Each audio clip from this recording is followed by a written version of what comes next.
Hey everybody, 831 Scott, welcome. How are you? Great to have you here, as well as everybody. And my start is a little late, mainly because I wanted to make sure I got up to speed on what was going on in the NFL, but also NFL communications has a nice little tendency to send tidbits for the media to share with its viewers and readers, like I'm about to share with you. So I'm going to get to that and then get to the other news. I had a busy day. I was also covering Oakland Pride, which I haven't been to in a long time. And I grew up here, so that, and I'll be very blunt about that. That's not a statement on anything about who I am. My sexuality is I'm straight.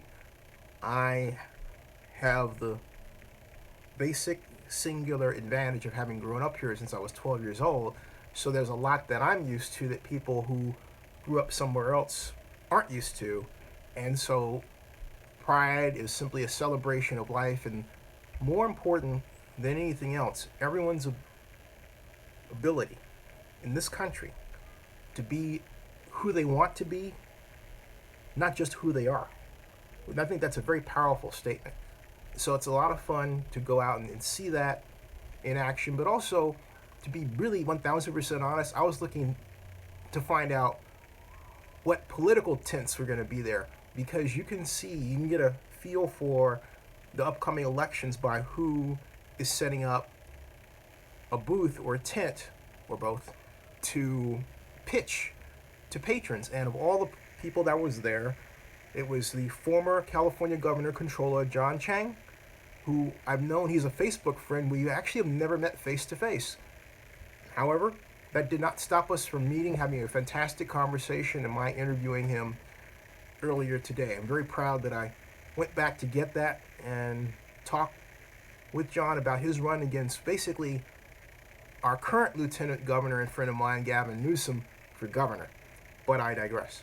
And then, of course, and I didn't get it from him, I got a tip that led to a video blog that I ran earlier today, wherein my source asserts that, and my source is in an excellent position to know, that the Raiders Stadium will be delayed in its opening. It will not make 2020, and it will be delayed possibly to 2022. That's right. And that news dovetails with the news that I delivered on Thursday, that the Raiders had contacted the Oakland Alameda County Joint Powers Authority about extending their lease at least until 2019. I said possibly 2020. This cements that. This makes that a certainty, an absolute certainty. So those are the new items of news that I presented to you. Hey, Barry Lee, how are you and everybody else? And my next step, once I make sure I check the stream, hey, the stream status is good, which is outstanding. And hi, Miss Christensen, how are you? And next I'm going to go to the watch page. As I do, it's newcomers to this will say, why did I do this? Because the YouTube, the system that's set up here for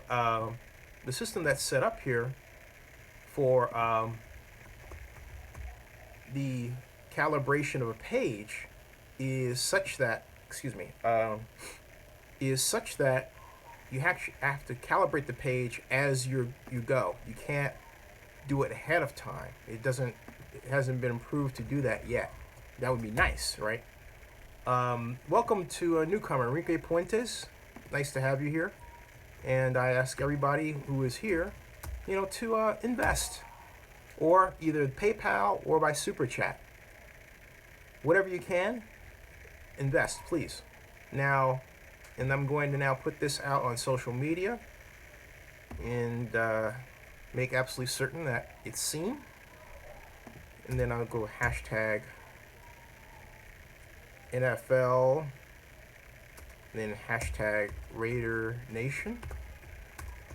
Yeah, there we go. And I'll put that out first. There's that tweet. Or photon torpedoes away. And then I'll edit the video and put it under the category sports as opposed to people and blogs. It should not be there. But that's my default category. And yes, Enrique, welcome. Welcome to Zenny62 Live. And what will be, without and beyond a shadow of a doubt, a fun conversation. Always. Very fun conversation. So, now I go back to the watch page now. There. And Steve Collins says, it seems to me that Oakland isn't interested in keeping the Raiders. Hopefully I'm dead wrong. Steve, I don't know where that comes from, where you're saying that. And how that dovetails with my news earlier today about the Raiders Las Vegas situation being such that the stadium opening is delayed not to reach 2020 and possibly as far back as 2022. So, and so Joseph Binns says, hello. Donna says you should double check on Raiders news. And Donis, I don't know who that's directed to. Maybe he means me. Let's see here. Aria Lunga says, hey everyone, great start to the season. And so, yeah. And so, Tavecchio was perfect, says Karen. That's right. Now, let's get to, he was actually quite good. Raiders are 1-0. And Donis, I have no idea what you're talking about. Or maybe you should explain, because it's kind of a floating comment out there. What do you mean? You should double check on Raiders news. You mean him telling him that he should double check on my news? Because I'm up to speed. So anyway, and the stadium news is quite exciting, I think. But also, I'm going to say something. Joseph Binsman says, nice start for your Raiders. That kicker was impressive. My Giants, not such a good start. No. Consider this. 2 Cal Berkeley grads. You've got Tavecchio, who set an NFL record, 2 field goals over 50 yards to start his career, his first game out. That's an NFL record. And then, of course, the incomparable one, beast mode, Marshawn Lynch. How do you like the way that he ran over Titans linemen in the fourth quarter, just in some cases tiring them out, having them flailing for air? I thought it was brilliant. Absolutely brilliant. Raiders are 1-0. And Siton says, defense still iffy, though, but great start. Yeah, that problem of the pads not staying low and the leverage reared its head again on a number of plays. That is absolutely certain. And they still need to work on really just having a lower stance and submarining under and pushing. And so, pushing. And Donut says, oh, by the way, those of you who are watching who can't see the chat stream, when I say, for example, to Donis is writing, don't take his word for it, Zinni. I have no idea what he's talking about, but that's what he just wrote. So he's got something. Donis is one of our regular viewers, okay? So anyway, all I encourage anybody to do when they watch is as I say, Citron says, but Litch still got a good ease with him slowly with his touches. 18 carries for 74 yards, a good start. I would have liked 18 carries for 174 yards, all right? So there. But hey, Donis, I have no idea what you're talking about. Okay, let me just make that clear. So I'm not going to repeat that. I'm going to start ignoring that comment because I don't understand what you're talking about at all. You're going to have to explain it, write a paragraph there in the chat. What are you talking about? Because I'm not getting it. No one's telling me about anything. I can't see anything. All right, there. Moving along. Let me go get to, it is a humid day. It has been a humid day again today. So I'm a little sweaty, and that's what you are seeing me clean off the sweat that's appearing because it's warm. And I not only have that, I have Rick Rice ice water. Welcome to Zenny62, everybody. There's Zenny62 Live. And so Hennessy says, hey, Zenny, so this is good news for Oakland with Las Vegas news. It's outstanding news, but I'm not surprised. As I said before the NFL vote, it would be nice if the NFL just let the Raiders go ahead and have Las Vegas, because they're not going to be able to pull it off. That I said that they were going to wind up, because Adelson was pushed out of the deal, in debt. That is what has happened. There have been other problems that I frankly didn't foresee because I didn't know ahead of time what to expect, what with, for example, the channel and the drainage channel. But I need to look for those problems before anyone else did because of my background. But this situation was not a difficult call. It wasn't. The Raiders had no business doing this at all. At all. So Barry Lee says, "Hey Ruben, how are you?"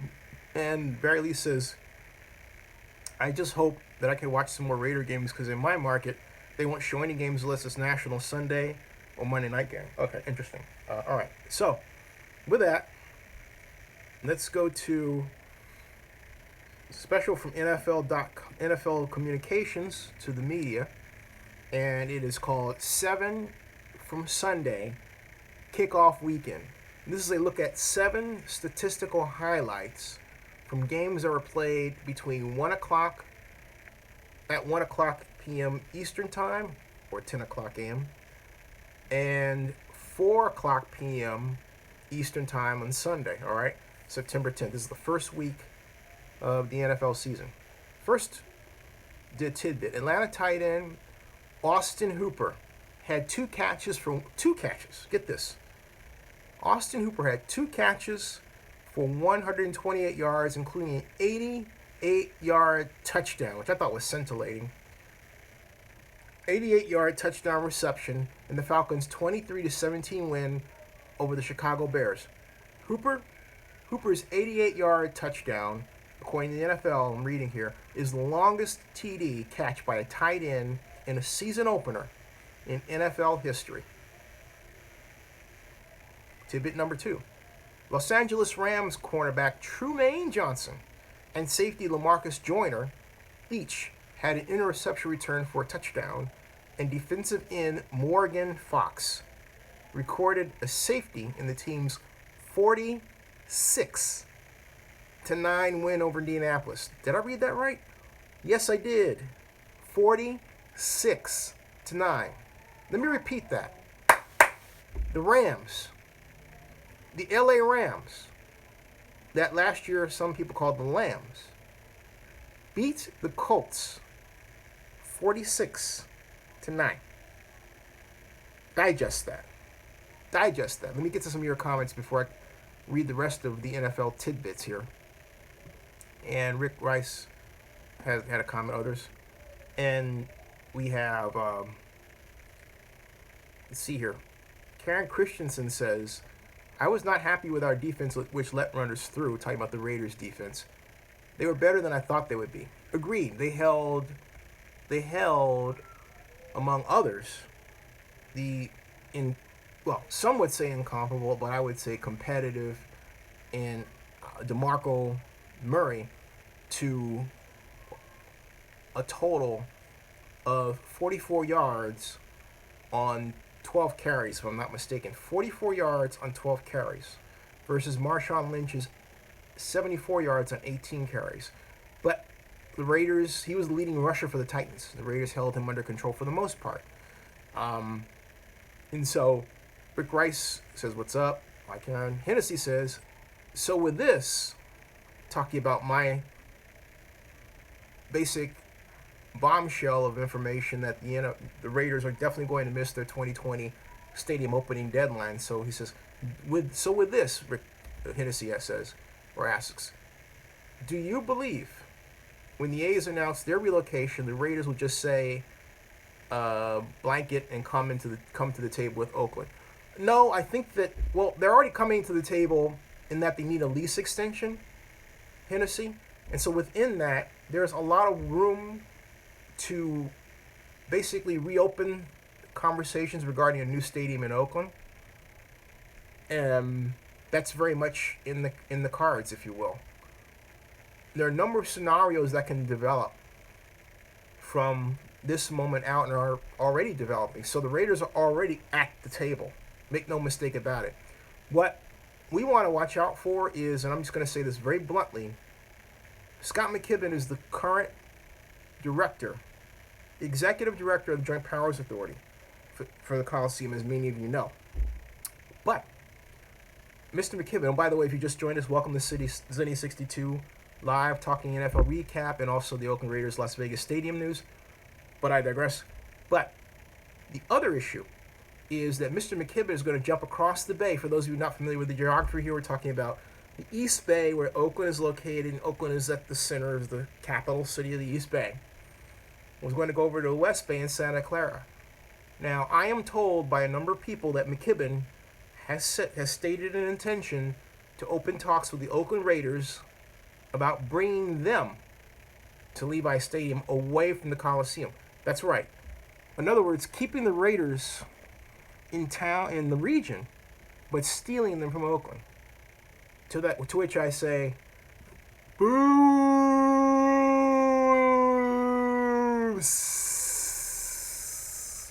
Bad, Mr. McKibben.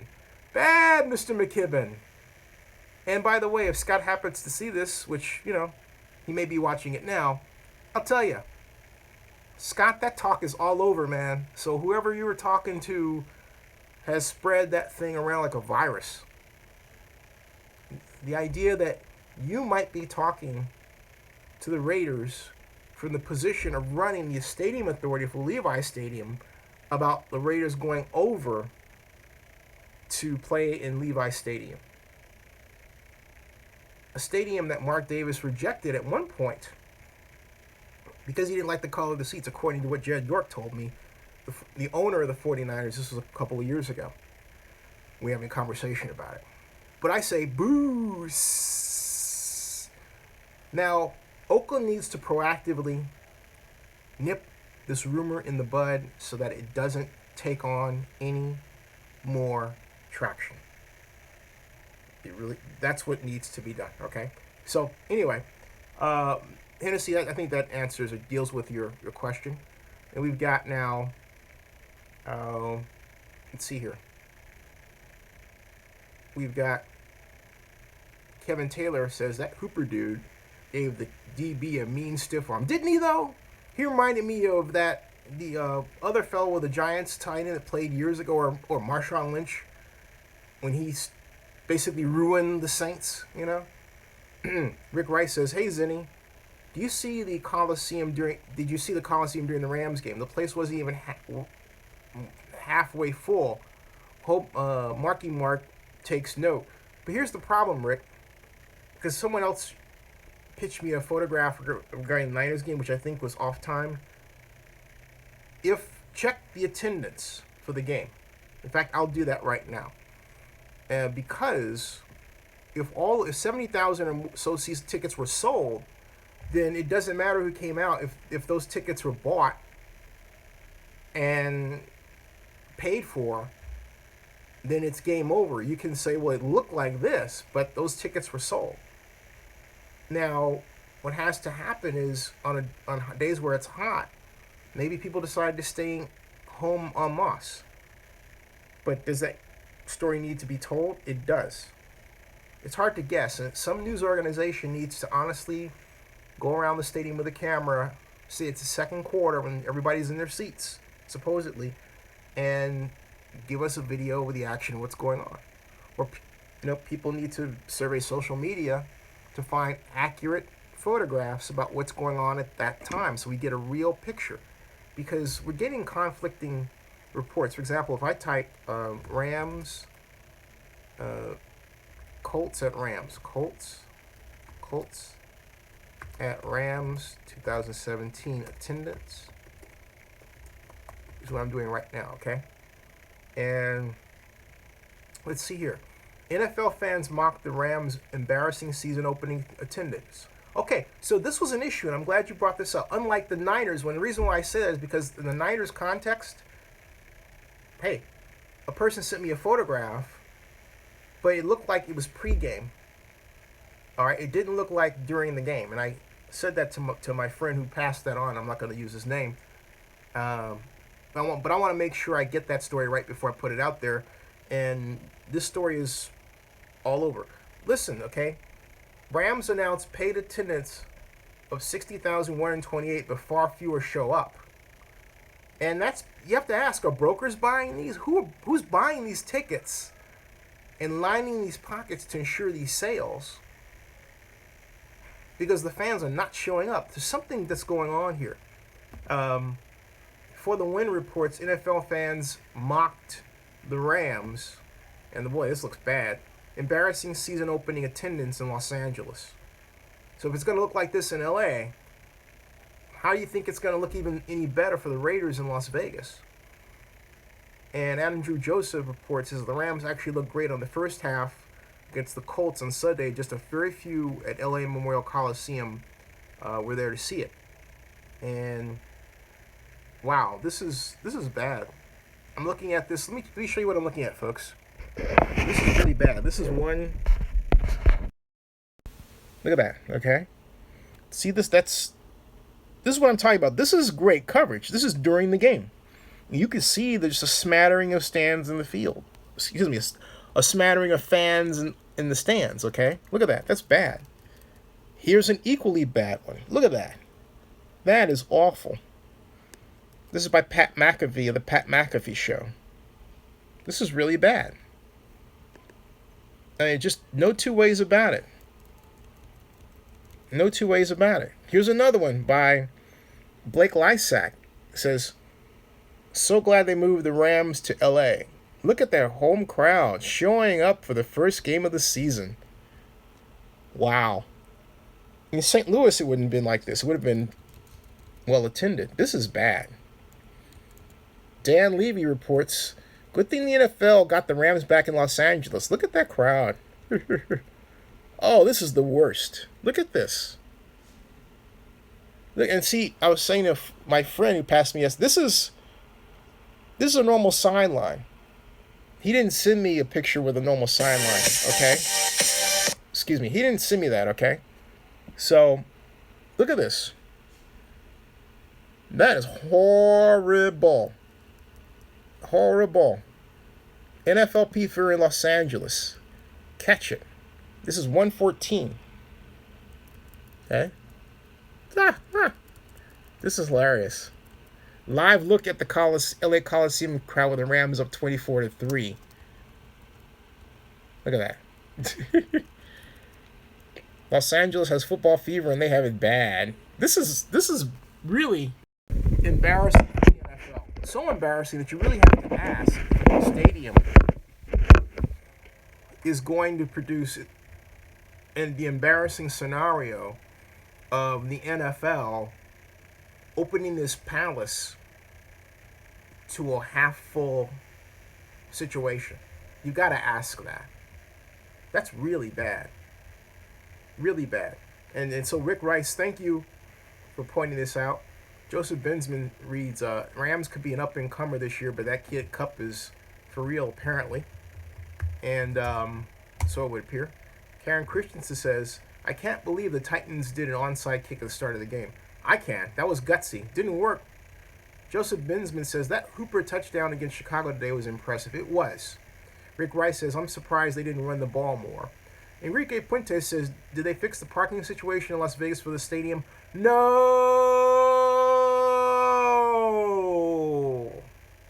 Long way from it. JJ Goat. In fact, did the Raiders cough up $200 million? No! JJ Goat. I mean, Luck didn't play, so I wasn't surprised they got blown out. Without Luck, T.Y. Hilton couldn't get going, which meant the rest of the Colts offense couldn't. Karen Christian says, hello, Rick. Joseph Benson says, definitely agree. Colts reap what they sow, not protecting Luck the last couple of years. Absolutely. And so, Donis says, Donis, I have no idea what you're talking about, and I think you're worried about something that's not even worth worrying about at all. So Ken Yu says, Raiders defense surprised today. Good start. What about Giorgio? Go Bears. All I have to do is say, go Cal Bears. 2 50-yard field goals in his debut. 50-plus yards. Aurelio Luna reads that he was surprised by the onside kick as well. And JJ Goat says, I mean, it's kind of like the Giants. OBJ, meaning Odell Beckham Jr. I always want to say Obenjami. Anyway, wasn't in the lineup, and the Giants' offense could not get in a groove. Ed Marshall, hey, all right, hello, Ed. How are you? Ed Marshall. Only way the Raiders end up in Levi Stadium is if the JPA doesn't extend the lease to 2019. The JPA members will look bad chasing a competitive team away before Vegas completion. Well, not only that, yeah, there's a lot that I can say about that, but yeah. Hennessy says, thank you. I do believe they're going to stay Oakland Raiders. Karen Christensen says, that's right, the stadium looked empty. Rick Rice says, it was during the game. You can see the players on the field. Look it up on Deadspin. No, Rick Rice, I got it. I saw enough. I don't need to look it up on another publication. This is my publication that, for one thing, other investors pay into, and we're just as good. In fact, Deadspin stole one of my videos for use on its publication, and that was my interview. I got the first question out to Laramie Tunsil after his famous marijuana incident at last year's NFL draft. And they didn't even acknowledge me. I had to embarrass them and say, hey, look, you took my video without acknowledging me. But they'll have no problem acknowledging ESPN. So stop doing that, okay? Stop doing that. I'm just saying. I really take great pride in what I produce here, period. So, and I know you didn't mean it that way. It's just that I'm very defensive about what I do here, and I'm very proud of what I've built. So there you go. And besides, Rick, you still haven't invested. So which I say, invest.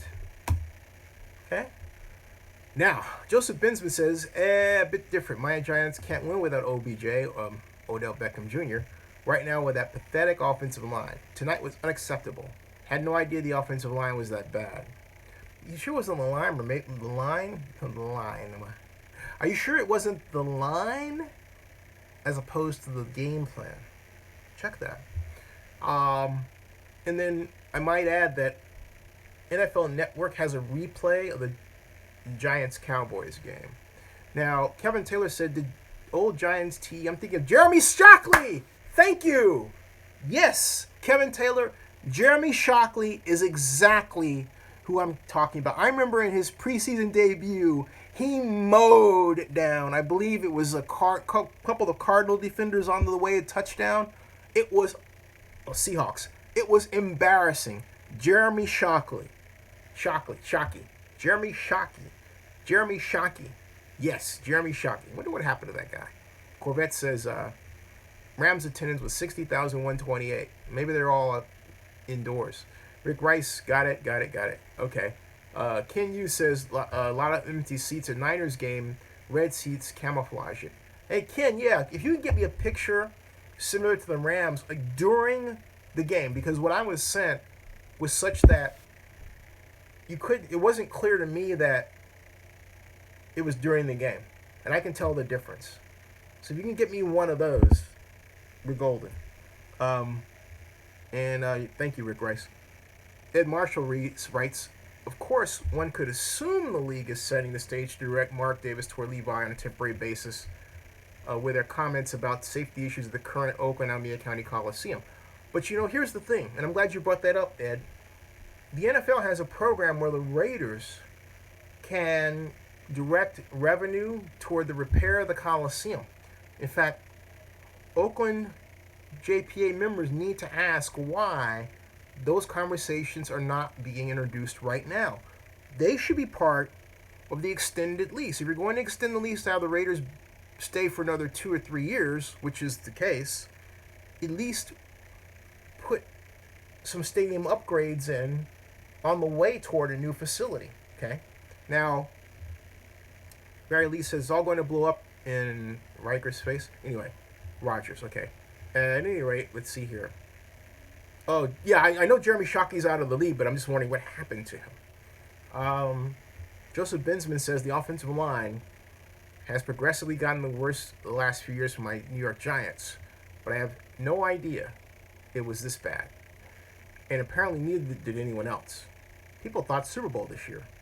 Yeah, I think it was because of the amount of money that was spent on defense and how they looked during the preseason, which is never a great gauge. Kevin Taylor says one of the golden eras of Miami plays. In fact, getting back to preseason, I made a comment that few paid attention to. And I said during my interview with my friend Melissa Rubin, who's the Baltimore Ravens superfan, I said, watch out for the Ravens because they got that quickness and speed back this preseason. And last time they had that level of quickness off the ball, they wound up in the Super Bowl. That was 2000. Folks, I said it in preseason, and I'll say it again by pointing to the Cincinnati game. Look what the Ravens did. The Ravens are a force to be reckoned with, and they're about to match or go up against a potential buzzsaw in Cleveland that should arguably have forced the game against the Steelers to overtime. Didn't happen. Now, Kevin Taylor is one of the golden eras of Miami players. University of Miami, gotcha. Marcellus Thomas says, for anyone we thought was bad on defense, ... Kevin Taylor says, it was week 1. Let's not get too ahead of ourselves. The D looked nice. Kevin Taylor also says, but need to be sustained over the season. Ken Yu says, think Shockley couldn't overcome injuries. Okay, so this is going to be a double, or this is going to be a double investment night. Whatever you invest over $10, at over $10 is double. Under, the same. Double shares. There you go. Joe Bensman says, just can't really see the Giants didn't make sure they had a satisfactory offensive line after the game tonight. Need to fix that as soon as possible. Definitely need to fix that as soon as possible. I was going to edit this video regarding where it was positioned. So, and I also had talked about having call-ins. I will do that, but I still don't have the right format down. I'm still not quite happy with the first option I had out there. Excuse me for a second. Oh, there's nothing like ice cold water. Nothing like ice cold water at all. Ice cold water is outstanding. So, let's see here. John Marks asks, who did the Rams play? The Colts. The Colts. The Indianapolis Colts. And they lost. There. Vegas. Hashtag. And they lost. Okay? Now, let's see here. Back to Rick Rice says, hey, Mr. Eric Guerrero, how are you? Rick Rice says, rest in peace, Sebastian Janikowski. Oh, I don't quite see it that way because it was one game. And remember what happened with Robert Agura, who was formerly with the Tampa Bay Buccaneers, the Florida State kicker who was the ACC's all-time leader in accuracy, drafted in the second round by the Buccaneers in 2016, came out doing well, and then, all right, that could happen. By contrast, Sebastian Janikowski has, in football terms, several generations of a body of work, and I do not believe that should be disrespected or discounted. So, John Mark says 60,000 at the LA Coliseum. Thank you, Rick Rice. Yes. And Karen Christian says Jono will be back in 6 to 8 weeks. He is awesome. Yes, absolutely, completely awesome. Now, let me get back to what I was reading to you. I'm going to put this out one more place. And edit the video here. I still having people in blogs, and that's not where I want it to be. And I think what happened was I got caught up in advanced, there we go, put it in sports. I got caught up in answering your questions so much that I forgot to do what I've just completed doing, which is cementing these, there we go. Alright, there we go. Now you click on watch page, and this should now read sports. Welcome. For of you watching, welcome to Zenny62 for Monday night. When I say Monday night, I mean Sunday night. Please invest what you can, but however, if you invest more at or more than $10, you will get double the shares in Zenny62 Media. Okay? So, and Okay, Marcella says, "How you doing?" We'll do that later.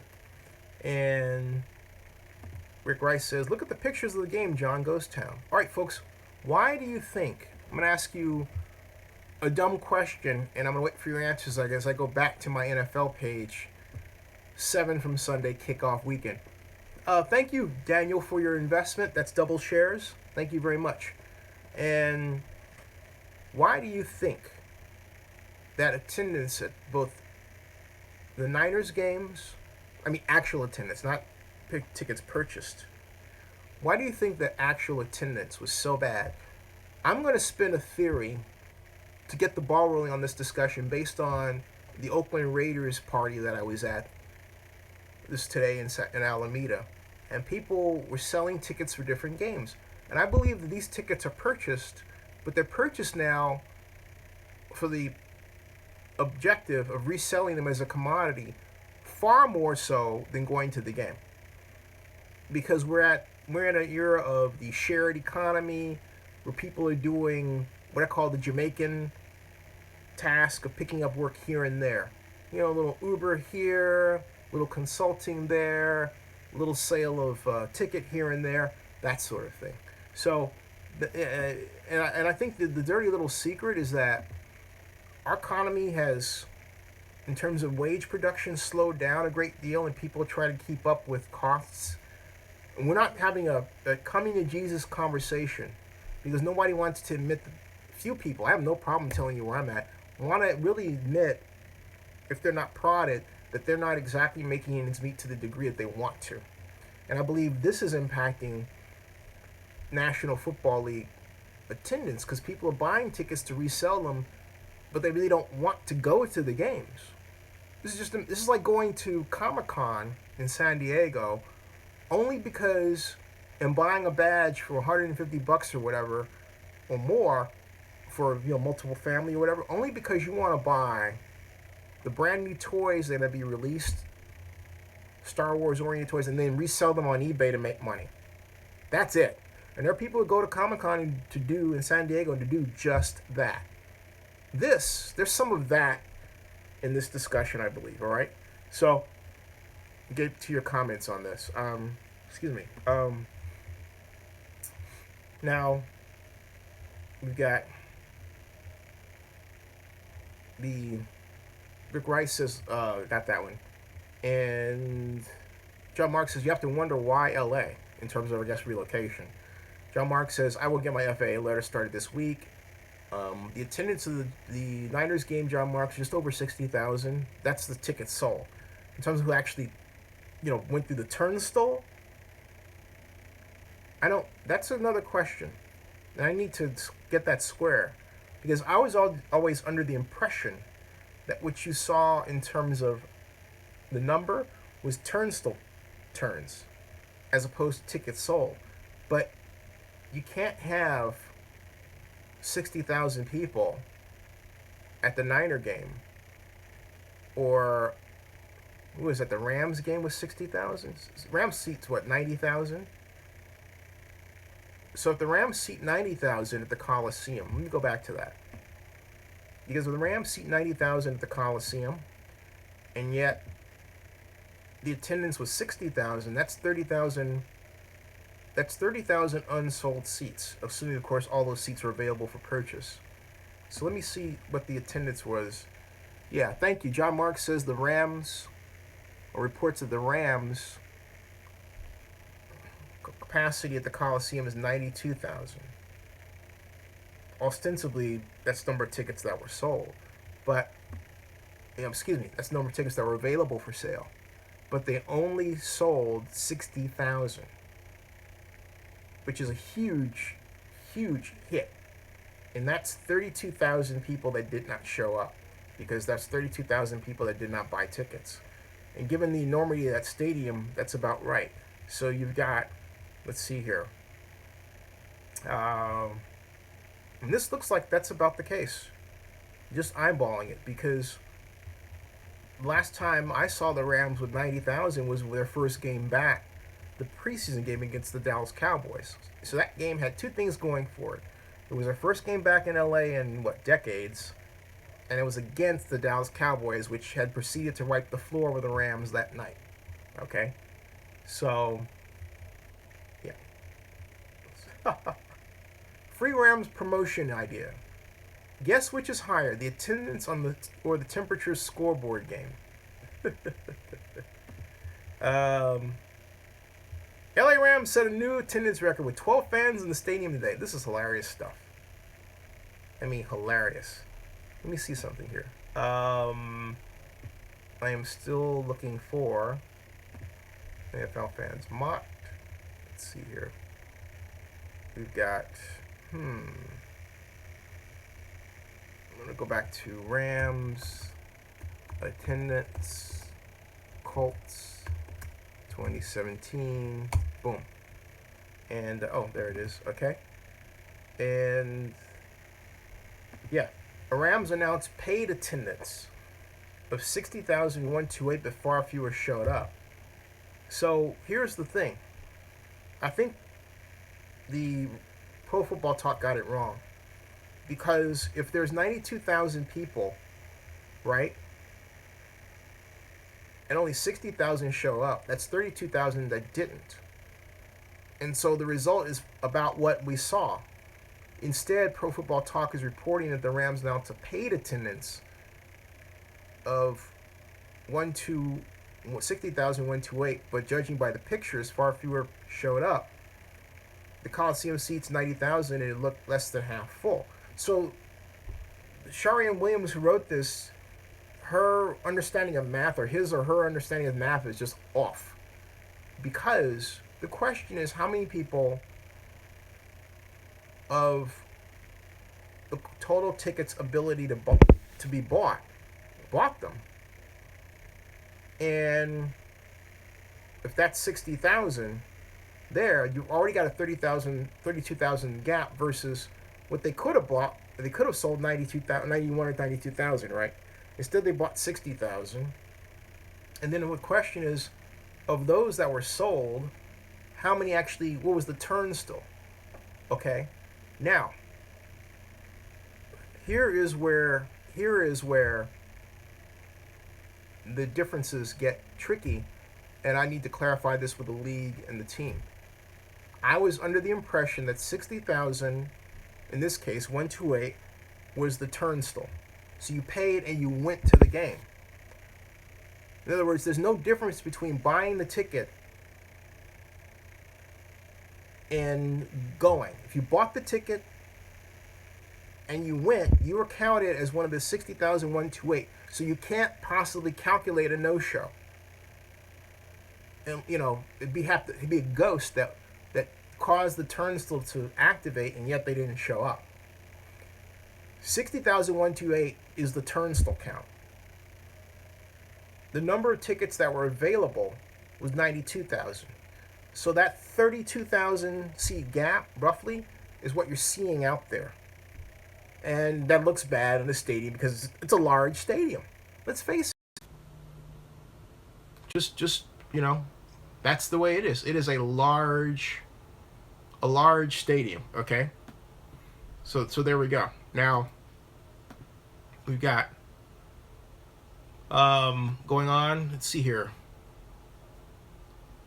I'll get that attendance for the Niners. Miss Zeitgeist says the Niners are in rebuild mode. Fans are not going to show up until they're winning again. From that standpoint, they're off to a hell of a start, huh? Woo! Man, oh man. And Baller says, Zinni, how can I invest? I don't have a credit card. And I understand. Hey, Baller, if you can't invest, you don't have a credit card or debit card, I understand. However, take this blog, post it on your Facebook page, and get others to watch it. That's how you can help us out as well. Karen Christian says, I think or your Twitter account, or both.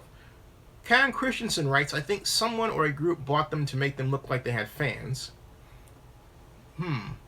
But see, here's the thing. Even if they bought them and didn't show, what's the turnstile count? Where does that come in? Because if you bought them, that's what I've got to do. What's paid attendance is turnstile count as opposed to sales. There's turnstile count and there's sales. Who came to the game? That is the question. So, let's see here. Hey, Dan Dog, that was you, the investor. Thank you.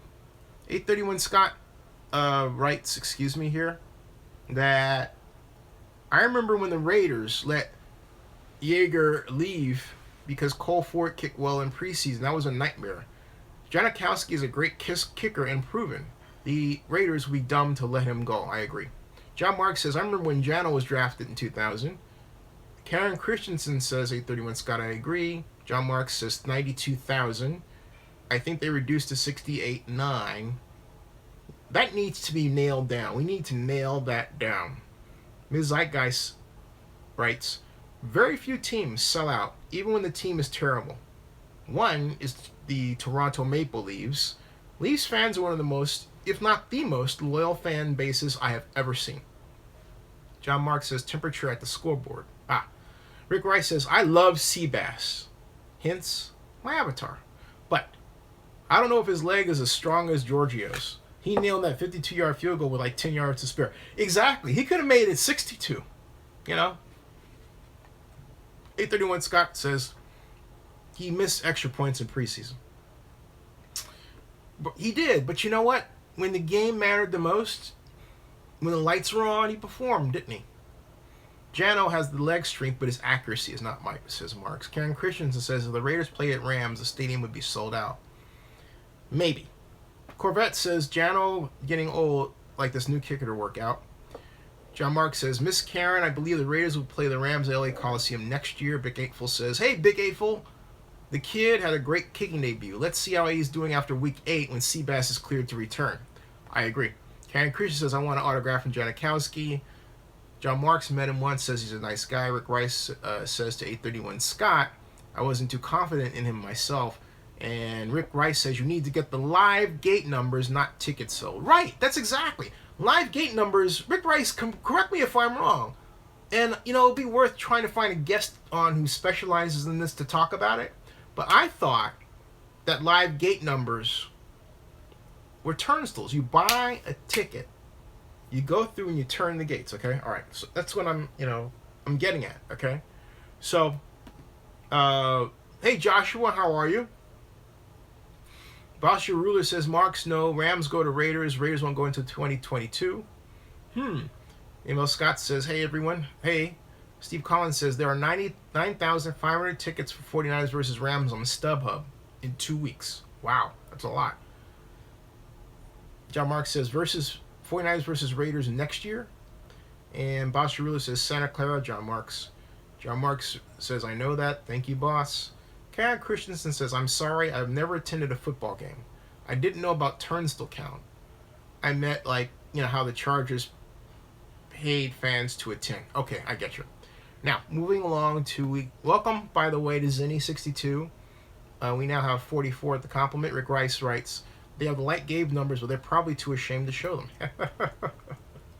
And, all right, so we have now back to 7 from Sunday. We talked about Austin Hooper. We talked about Trumaine Johnson for the Rams, the cornerback, and safety LaMarcus Joyner, who each had interception returns for touchdowns. Now, we have this news. The Rams are the first team in NFL history to record 2 interception returns for touchdowns and a safety in a season opener. The Rams' 2 interception return touchdowns are tied for the most ever in a season opener in Los Angeles. Is the first team to accomplish that feat on kickoff weekend since the 2007 Minnesota Vikings, September 9th, 2007 versus the Atlanta Falcons. The Jacksonville Jaguars, how about those surprising Jaguars, led by defensive ends Calais Campbell. Now, wasn't that a great pickup? 4 sacks. Calais Campbell had 4 sacks. Excuse me. Calais Campbell had 4 frickin' sacks.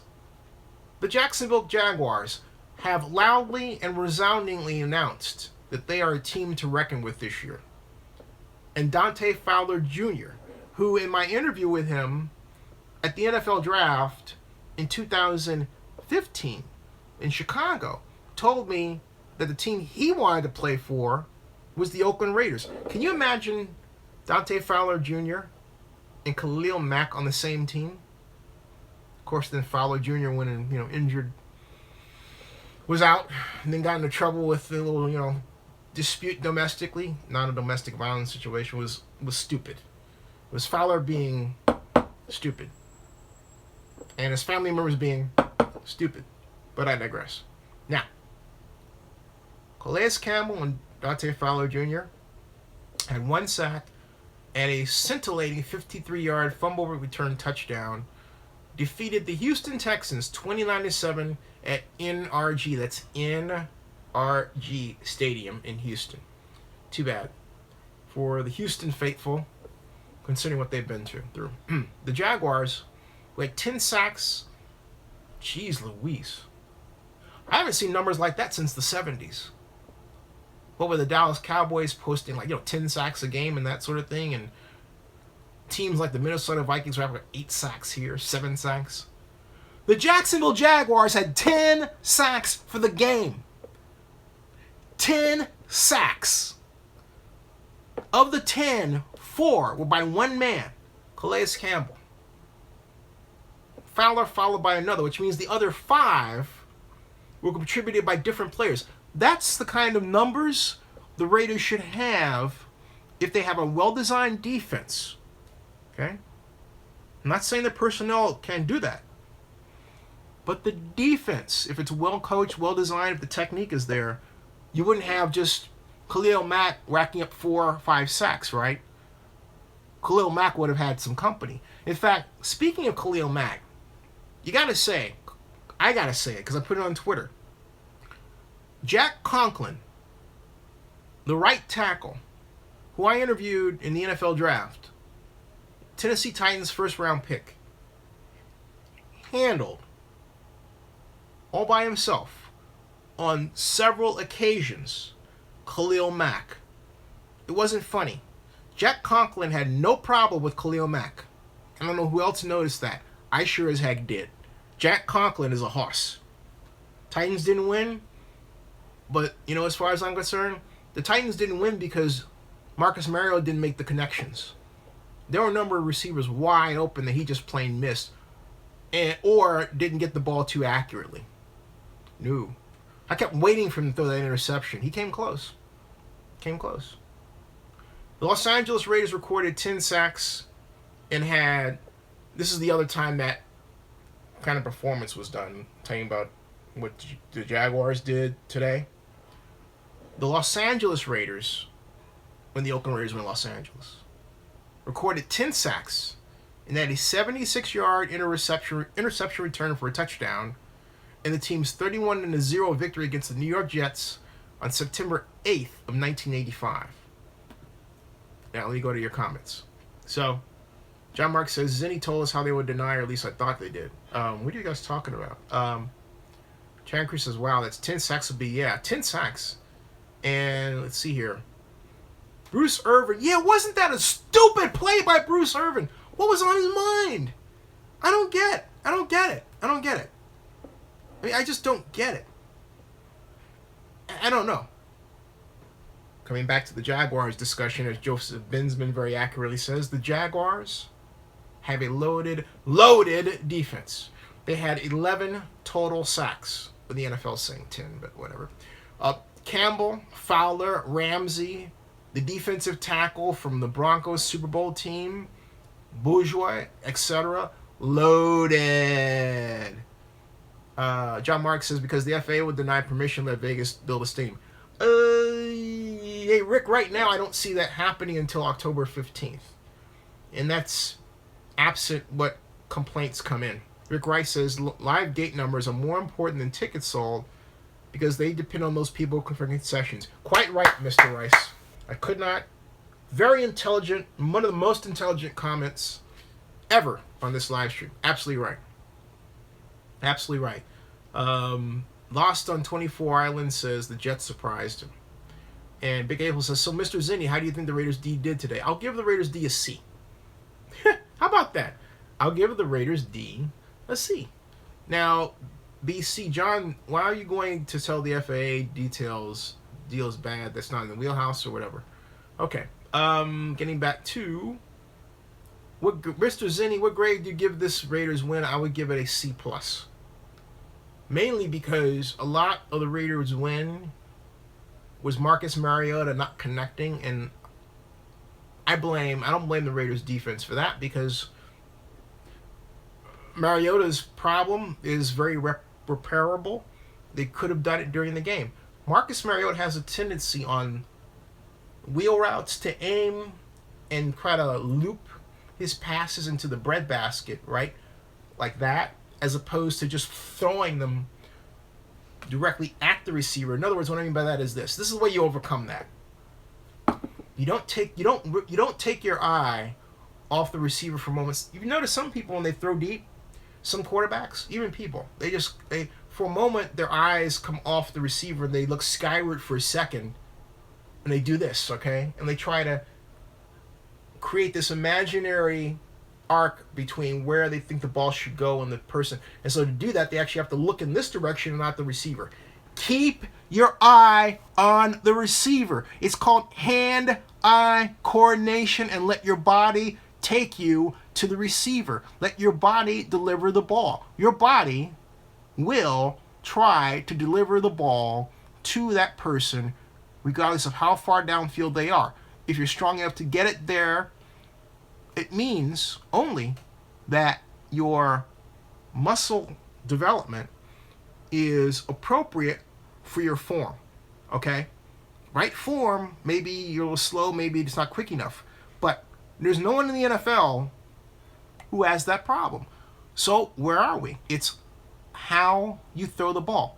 Are you keeping your eye on the receiver all the time? The minute you take it off to aim, that's when you float. That's what Mariota does. I could have fixed that in the middle of the game and said, hey, Marcus, here's your problem. And you know who I learned this from? Was Peyton Manning. Because I watched a lot of Peyton Manning video. And particularly when he had his record-setting touchdown throwing year, I think it was 2005.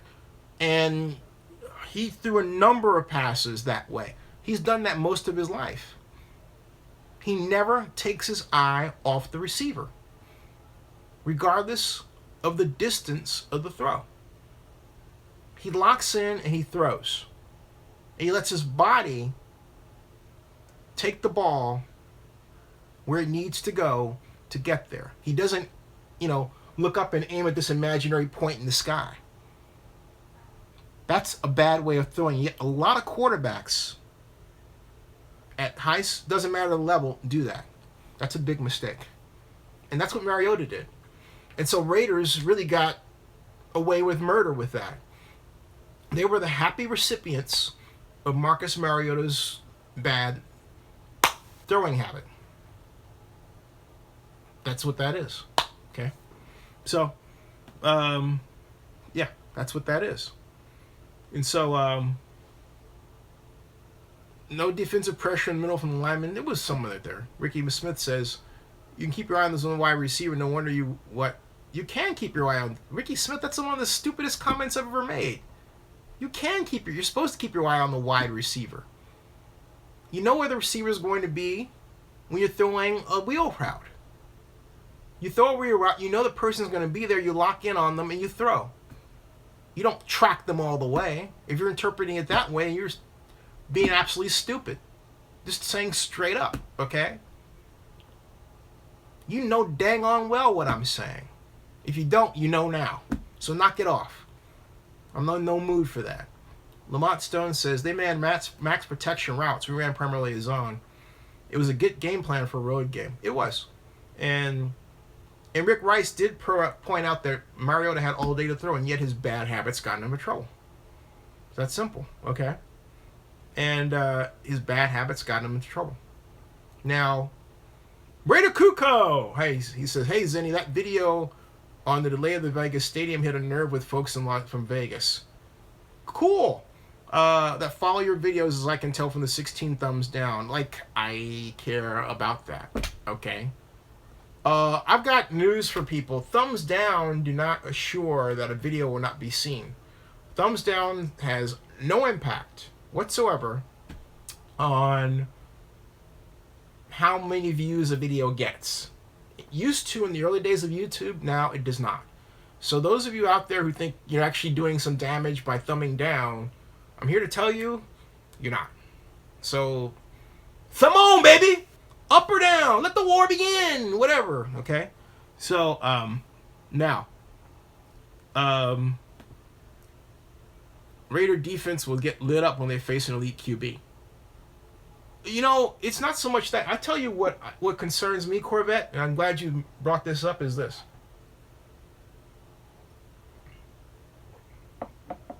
It's the wheel route versus that's used against these Seattle-style defenses. There's a reason you're seeing that.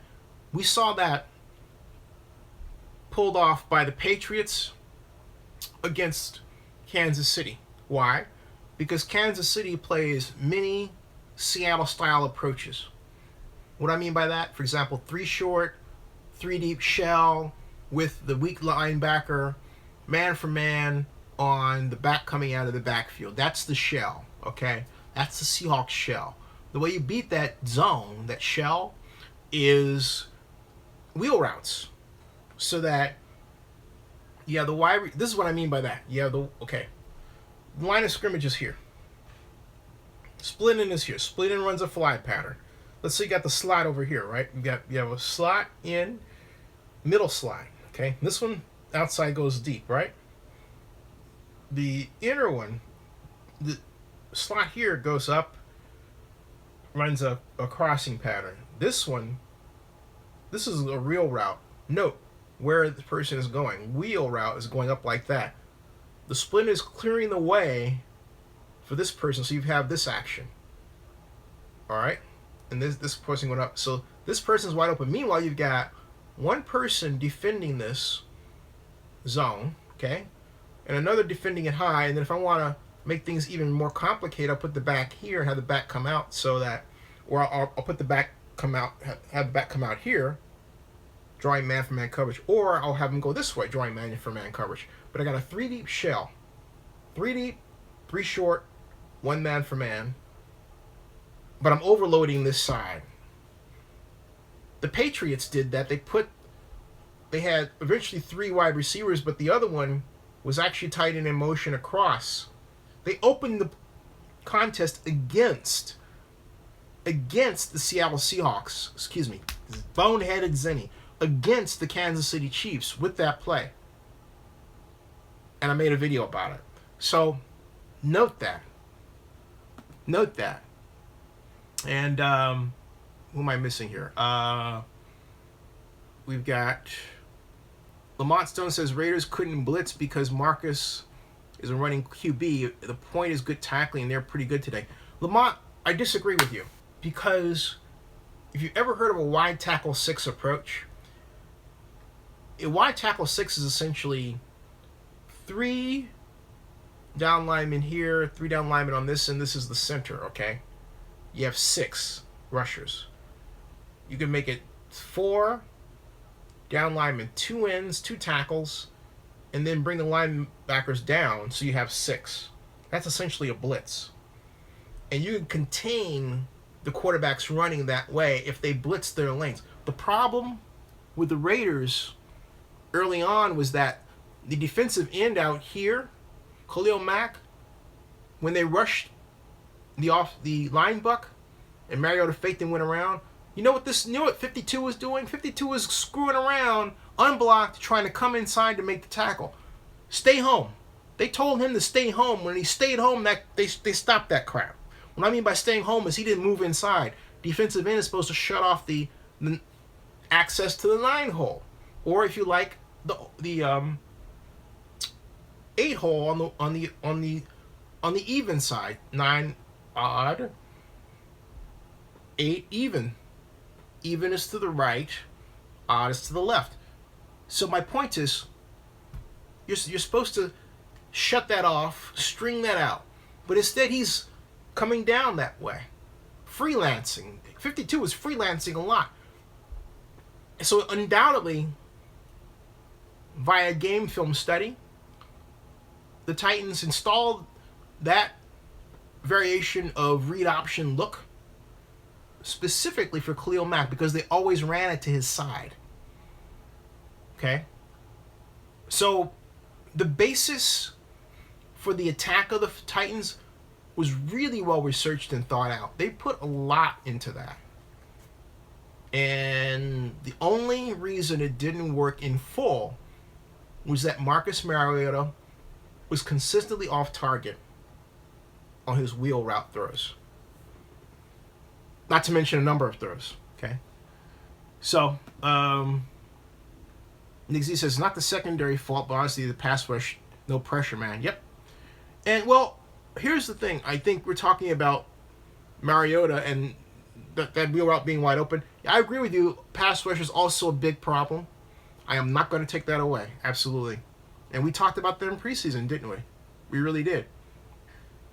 And so, Lamont Stone says, Raiders couldn't blitz because I got that one. And John Marks says, Vegas people need to let the truth hurts. Well, here's the thing, John Marks. A lot of those so-called Vegas people that might be upset, there aren't that many of them. All right? Just getting it out there. We're not talking about a whole horde. Okay? We're just not.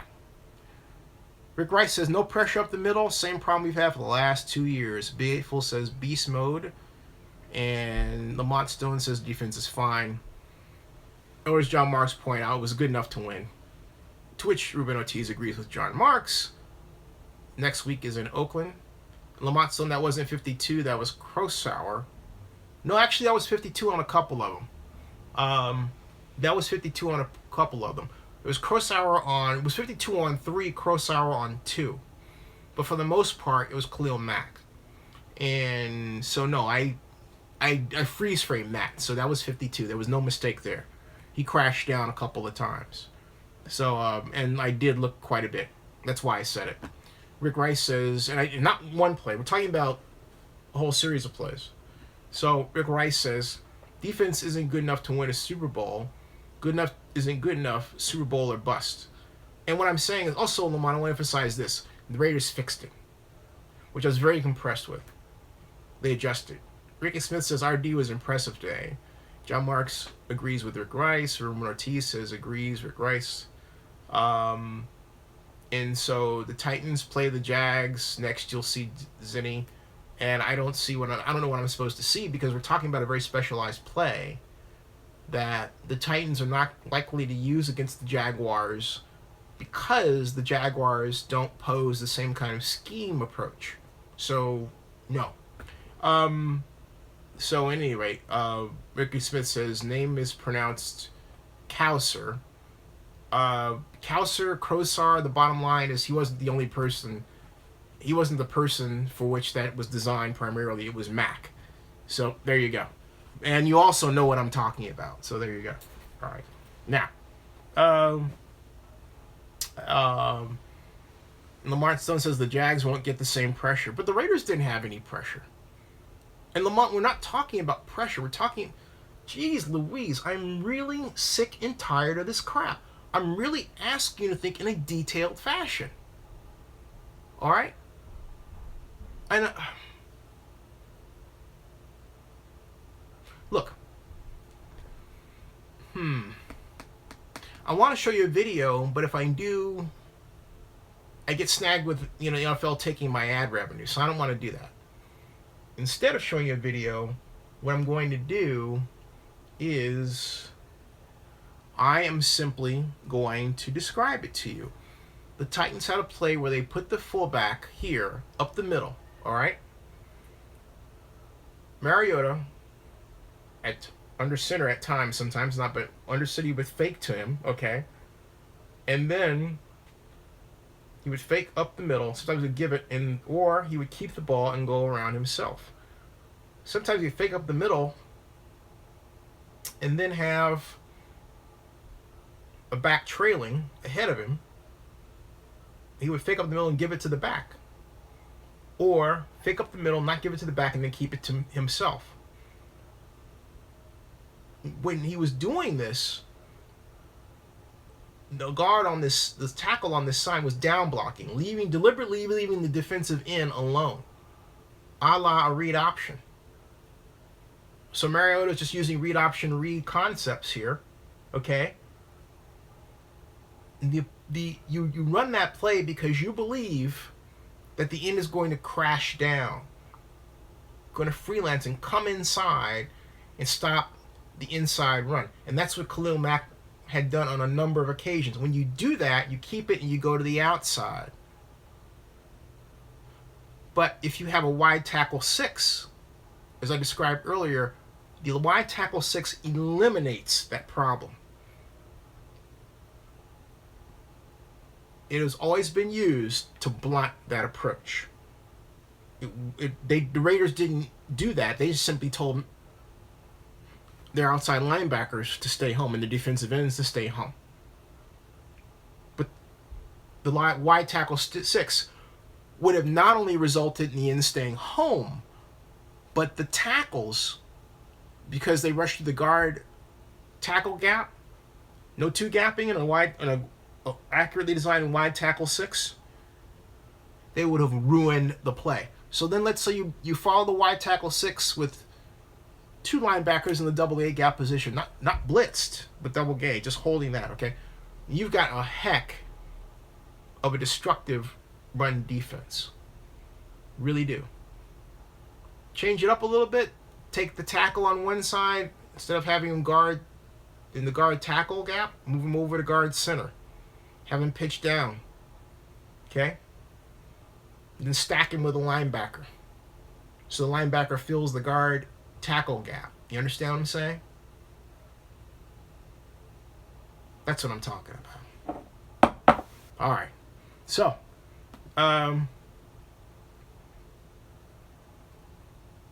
Corvette, let's see here. How did Cam Robinson do today? That's a good question. Let's find out, John. John Marks asked me a fantastic question. Hey, Big Eightful, good night. I'll see you. Rick Craig says, E.T. phone home. E.T. phone home. E.T. phone home. E.T. phone home. E.T. phone home. Let's see here. And Lamont, you might be looking at something right now, but you're looking at one play. And what I'm saying is that, again, I cannot and I will not show the play because it's an NFL highlight. And I don't have clearance to use that without the NFL then taking my ad revenue, and I don't want that. Okay? So when you say you have it right here, I am talking about a series of plays, not one. One play does not an argument prove. A series of plays, like, 5 or 10, different story. Now, okay. Invest, double shares. And let's see here. I didn't see Conley out there starting to become suspect on Reggie McKenzie's drafting. Well, I'm not suspect on his drafting. I'm just suspect on the whole not taking Cam Robinson deal. So let me answer John Mark's question here. All right. Cam Robinson. Cam Robinson. Cam Robinson drew J.J. Watt for his first NFL assignment, and that was his tough debut. So let's read how he did. 6'6", 230-pound rookie drew one of the best defensive linemen. You have to say that in light of what Calais Campbell did today in the NFL. This is by Jacksonville Jaguars offensive tackle, number 74, same as in college. Cam Robinson made his NFL debut, and he said it was just football. And he said he wasn't at all, okay? And let's see here. We have some observations made by First Coast News. Since I didn't see the game, and I suppose First Coast News was there, right? Let's see here. Jaguars versus Texans, 10 observations. Pass rush offers special debut. Bortles acts as game manager. Hey, because Leonard Fournette had a nice outing, a nice debut. He had 90 yards. He had more yards than Marshawn Lynch on the equivalent number of carries. So And so we've got to really watch out for the Jaguars. They may very well be the new bullies of the AFC South. They certainly played like it after that victory. So let's see here. Here are the observations that are being made by First Coast News. 1. Calais Campbell is worth his big deal. 2. The Jaguars secondary didn't need game reps to form a connection. 3. Fowler and Nakoe are showing growth. And 4. Leonard Fournette is as good as advertised. Yes. And that's a man I would love to have seen the Raiders get. Leonard Fournette. Oh, that would have been so cool. The Raiders would trade up to get him. Bortles did what he needed to do. And here, the offensive line also did his job. And here is John Marks. And I quote, "Rookie," I'm quoting this. Let me show you what I'm reading, because I'm not making this up, John Marks. Listen to this. Okay, right here it says, "Rookie left tackle Cam Robinson was unnoticeable upon a live viewing. That's one of the best compliments you can give a rookie lineman in his debut."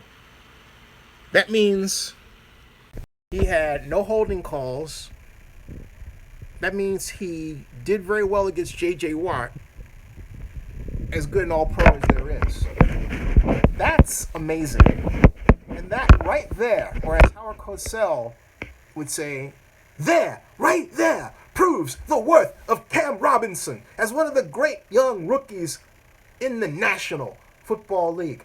That's what Cosell would have said it, something like that. Something like that. But I digress. Cam Robinson did what I have said he was going to do. He handled Myles Jarrett last year. This man has gone up against the best the SEC has had to offer, which more often than not becomes the best the NFL has to offer. So you're going to not take this man over at 24 spot? Big mistake. Yeah, the Raiders won, but I'm sorry, big mistake. Big mistake. Okay? So there you go. There you go, John. And John Marks just wrote it. I couldn't have said it better myself. I've said it before. I'll say it again. Cam Robinson, as John Marks just wrote on the comment, should have been an Oakland Raider. Unquestionably. Unquestionably. And so, you've got Ricky Smith says, but the guy drafted instead of Foster did not play. And Ricky Smith says Lynch had a better yards per carry than Fournette. We didn't need a running back. Well, Ricky, I know we didn't. See, I disagree with that. I felt that it wasn't that we didn't need a running back. I felt we needed Leonard Fournette. It's a big difference. Leonard Fournette is that better than the Latavius Murray, big, fast, sleek running back the Raiders would have gotten a ton of advantage and use out of. Okay, you want to talk 1-2 punch with Marcus Mariota? You want to talk 1-2 punch with beast mode? Oh my God! Can you imagine Leonard Fournette and Marshawn Lynch in the same backfield, given the running back by committee that the Raiders have installed? Oh my God! It would have been game over. With everything else, it would have been game over. Okay. Now, if we went after Leonard Fournette, the way I'd have done the draft, we would have went after Leonard Fournette and still hung around at 24 and we traded back to get Cam Robinson. Because I have been sold on Cam Robinson as a Raider for a long time, and many of you have heard me talk about it. So, and Ricky Smith, the Raiders weren't taking a running back when they had Lynch in their sights. Ricky, you're not missing my point. You're stuck up on need, not stuck up, excuse me. You're stuck on the idea of need for a running back. And I'm saying that there are some players that transcend need. You simply go after them to have them on your team. And Leonard Fournette is one of those players. It's not a matter of need. If you talk about need and say we don't need a running back and talk about Leonard Fournette, I'm sorry. You do not know what you're talking about. Straight up. No. At all. Rick Rice says, what do we need Fournette and Lynch for? They had never been in the backfield. They'd never be in the backfield together. Of course they. Excuse me? What kind of play would that be? Oh my, are you, oh man, are you joking? Of course they would be. Fake up the same kind of combination runs that we saw the Titans pull off, not the read option. You can have variations of that play. You can have it where we have a kind of a red formation, split backs, crisscross. An old Cowboys play from the 70s featuring Tony Dorsett and Robert Newhouse. That's why I'm so shocked that of all people, you, John Marks, a person old enough to remember the myriad varied running attacks of the 70s, would make that kind of comment. I mean, seriously? I just, all right? I'm just not seeing that. It's like, I'm not, Or what I'm saying, did John Marks make that? I'm sorry. And I apologize. I said John Marks said that, and it wasn't John Marks. It was Rick Rice, okay? And I don't know how old Rick Rice is. I apologize, John Marks. I attributed Rick Rice's comment to you. John Marks, I apologize. It wasn't you. For those of you watching, saying, okay. Rick Rice had said, what do we need Fournette and Lynch for? They'd never be in the backfield together. And what kind of play would that be? Again, people who say that do not have any Rick Rice appreciation or memory of the running attacks of the 70s, particularly Tony Dorsett and Robert Newhouse. Okay? Tony Dorsett and Robert Newhouse. Hey, Reader Flea, how you doing? Or Tony Dorsett and Scott Laidlaw at fullback. Which I thought was really cool. Okay? Wow. 831 Scott says, how about McCaffrey's debut against the 49ers? How many yards did he finish with? Let me check that, 831 Scott. I'll tell you right now. NFL.com. Excuse me. There we go. NFL.com. Bam. Here it comes. All right. Now. Jaguars wide receiver Allen Robinson is done for the year ACL. And now we have got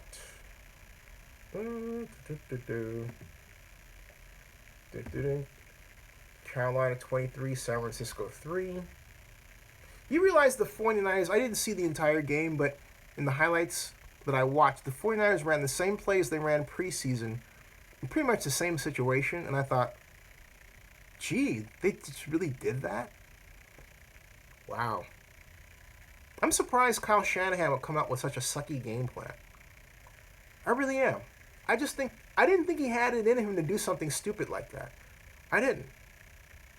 I don't know if he thought maybe that precision would be the rule of the day. He would bring back precision passing to the 49ers, and that would be that.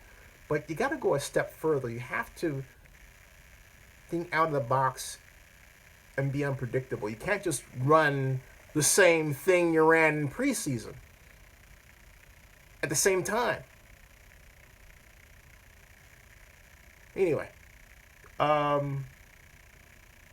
we've got Hoyer was 24-35 for just 193, no touchdowns.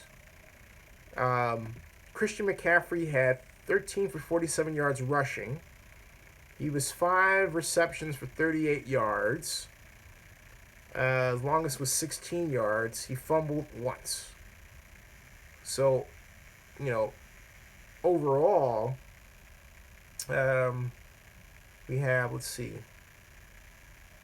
just adding 7, 38, And 5. Yeah, we had 30. Yeah, 85 yards. So 85 yards total offense for Christian McCaffrey, not including returns. Let me see. Returns. He had no yards on punt returns, so he didn't add anything there. And yeah, so that's it. 85 yards of total offense from Christian McCaffrey on his debut. But hey, he'll get better. He'll get better. 85 yards is not, a bad start. It's, considering his ability, you'd expect a little bit more. You really would. But there's the answer to your question. Now, let's see here. Now we would say the Niners have a sucky QB. Would you expect? I don't think it's the QB. I think it's the game plan. And Rick Rice says nobody runs plays from the 70s anymore. The game has evolved. But Rick, you don't even know what that means when you say nobody runs a play from the 70s anymore. I can show you a number of examples of plays from the 70s that are ran today. Every time why would you make a comment like that? I mean, seriously. And that makes me question everything I thought. You've seen I formation plays today, okay? I'm just going to freeze frame on a formation just to show you without playing it so I don't get, run afoul of the league. But I just wanted to show you just how wrong you are. I'm going to randomly pick a game. Arizona, Detroit. All right, this is random. A game with the Lions won in scintillating fashion, 35-23, after they were blanked, I believe, 17-0 for, a good portion of the game. Wow. But for you to say that, to write that, no one runs plays from the 70s anymore? I mean, really? Wow. Did I just step into the intellectual twilight zone? I mean, the I formation involves a fullback blocking for the right. Okay, what's your point? That's a 70s play. You're going to tell me that was invented in the 21st century? I mean, seriously, you need to clean that one up, man. That was like not even. I still can't believe you wrote that. I mean, I can't believe you wrote that. And then he says if they were plays in the 70s, we wouldn't say when they were plays in the 70s, we would call them plays. You just double down with a more ridiculous statement. Jeez Louise. I mean, man.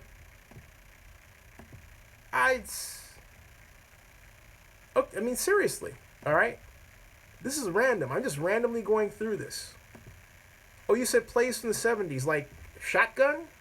Dallas Cowboys ran that in the 70s. I'm looking at a formation the Cowboys used in the 70s that is a shotgun formation. You want to see? Huh? You want to see? Happy to show it to you. I'll show it to you right now. I mean, I don't get what you're saying. Yeah, here's one. Hold on a second. Let me enlarge this. This might as well be the Dallas Cowboys in the 1970s. Hold on a second. Here we go. This could just as easily be. All right. This is the Lions. That's Matt Stafford. That could be Roger Staubach and Preston Pearson on third down. Okay. This is 2nd and 5. But the Cowboys would run this in the 70s on third down. They would have Preston Pearson as the back, catching the back out of the backfield. The Cowboys have had this formation. It's in their playbook. And you can get the 1968 Dallas Cowboys playbook online right now as I speak. But I digress. Now, that's 70s. So then, would you please, stop being a lost cause and think? Okay? Period. I'm going to ignore your comments for the rest of the time, Rick Rice, because you're not thinking. Period. And it's really, pissed me off. So I'm like, I'm not going to pay attention to that one. I'll mosey on, because that's like, whatever. All right, next. Let's see here.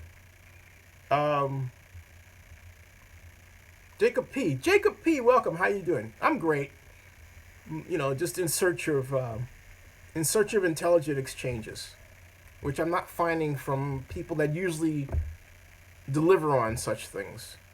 Jamal Mills says, "What's the topic?" Jamal, right now we're talking about NFL recap, everything under the sun, basically. Jacob P. says, "Thanks, John. How are you?" Karen Christensen says, "My middle son is 15 years old and is a walking encyclopedia if football includes the Raiders." Hey, you should tune in. And love that.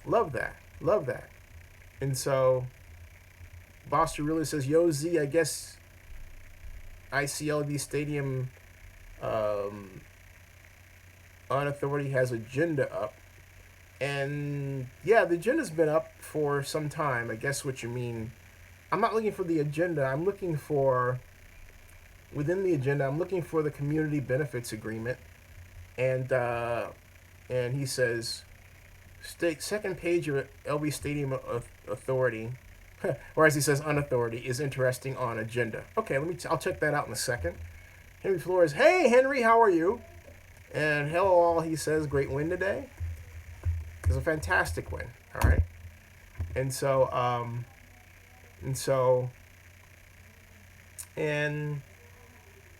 see, this is another thing that, Rick Rice writes this, and it really infuriates me. He goes, I formation has a fullback, not two running backs. You can have two halfbacks. It's an I. You can put a quarterback and a flanker in the I. The Dallas Cowboys were known for having an I formation where they had the tight end as the fullback behind the halfback before shifting. Sometimes they run plays out of it. So you have no fucking idea what you are talking about, and it is pissing me off. Okay? It is really pissing me off. And I'm really serious about that. Alright. Alright. John Mark says, down with Vegas, stay in Oakland. Henry Flores. Okay. So we've got Foster really says A is close to decision. Raider Nation says Raiders greatest organization on earth. All right. And Ricky Smith says not as a base offense. Oh, calm down. I'm not going to calm down. Don't make stupid comments. And don't adjust it. Not as a base offense. It was a stupid comment.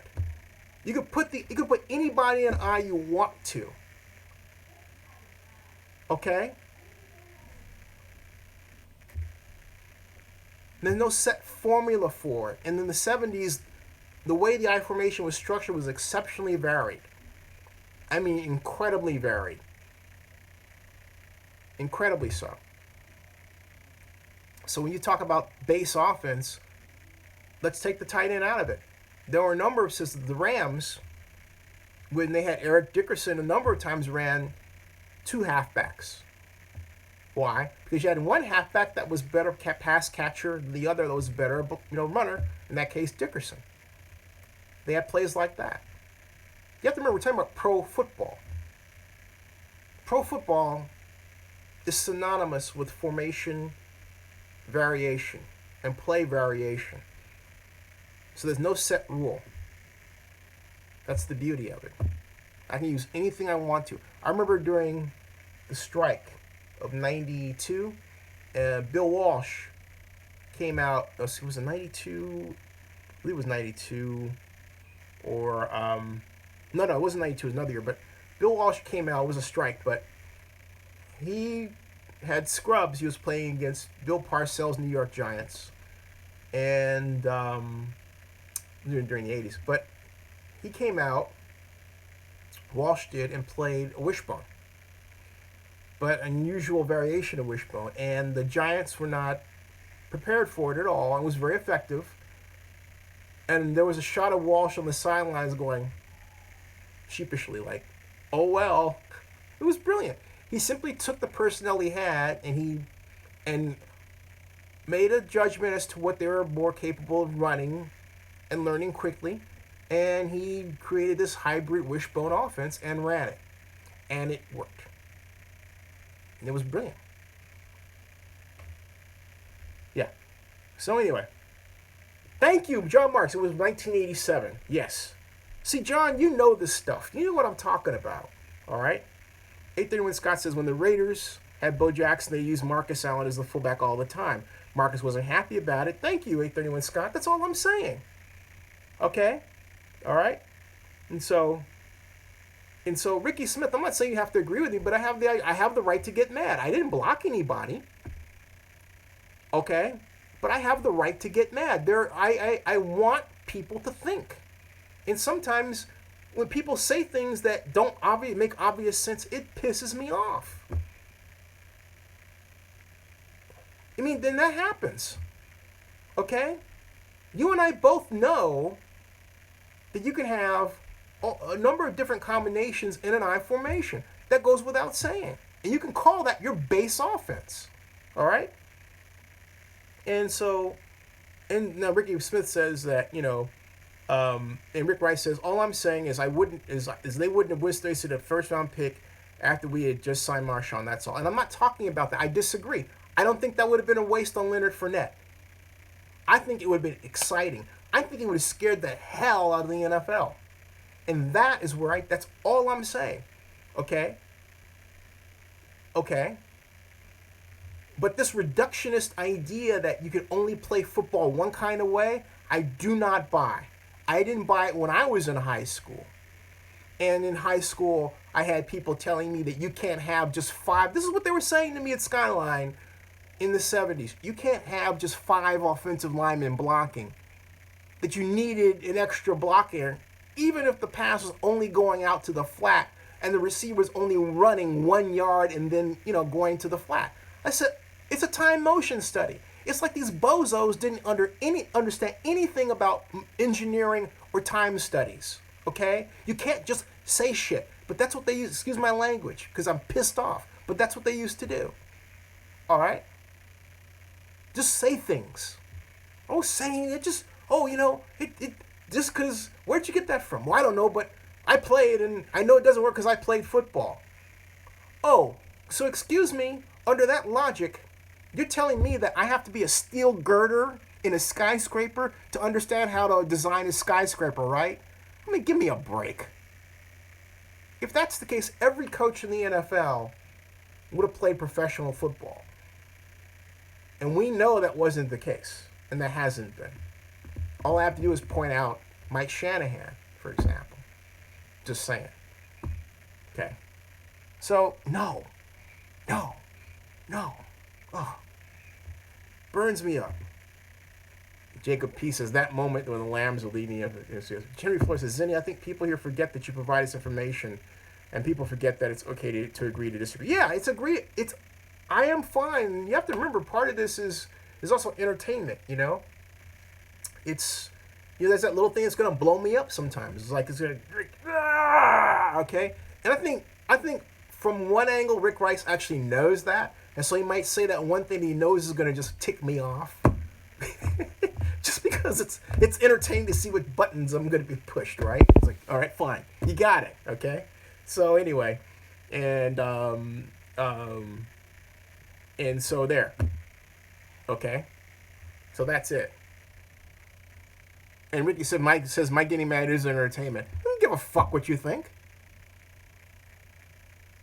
And I mean that. Okay? Jesus. This is an exchange. We're having an argument. We are arguing. And I disagree. And I say that you're wrong. All right? All right? Now, Boss says hearing Zinni cuss is hilarious. See, it's entertaining to him. So you're wrong. You're just wrong, man. You're just wrong.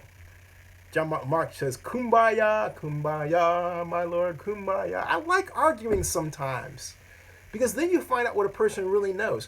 When you argue about football strategy, you find out whether a person really wants to get down with you and talk about techniques or they just get pissed off with you, okay? The people that get pissed off with you and don't want to talk about techniques. I'm pissed off, but I want to talk about techniques, all right? But when they want to, they get pissed off with you and don't want to talk about techniques, I'm done. Because then I know, okay, they can't stand the heat. All right? But we talk about techniques. Oh yeah, I'm cool with that. Doesn't mean I have to disagree, because our philosophies are different. My philosophy is for a more varied, multiple offense. Some people don't agree with that philosophy. Perhaps you're one of them. That's cool. That's cool. And so, and Jacob P says, as long as Zinni has fun, we need to appreciate what it's done for us. Hey, thank you, Jacob. I appreciate that. And as June says, Zinni is fired up. I am. Ricky Smith says, okay, so you want us to, Ricky, whatever. Okay. Next, Henry Flores says, yes, and I vehemently disagree with Bausman and say that Kim Kardashian is hot. And I agree with you. Kim Kardashian is hot. Baus, did you say she's not? Dude. Anyway, hey, JP from the P. How you doing? Welcome. Baushy Ruler says Kardashian is yuck. I heard. Okay, I'm not going to repeat that right here. Ricky Smith says no one agrees with your philosophy. Ricky Smith, you have no idea who no one is. So anyway, so you're wrong again.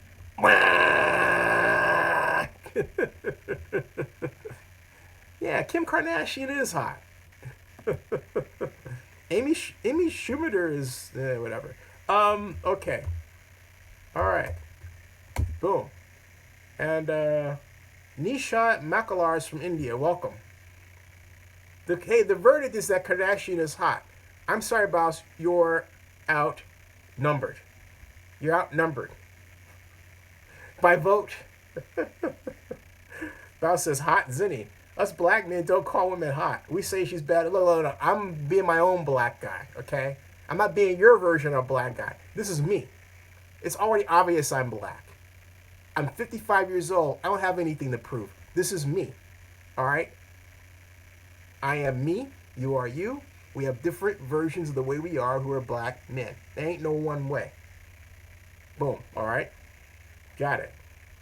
Boss says that version is watered down. It ain't got nothing to do with water, man. That version is Zinni. If you're saying watered down, it's because I'm drinking water. Nice, ice, cold water. Ricky Smith says that you're right for the first time, man. Yeah.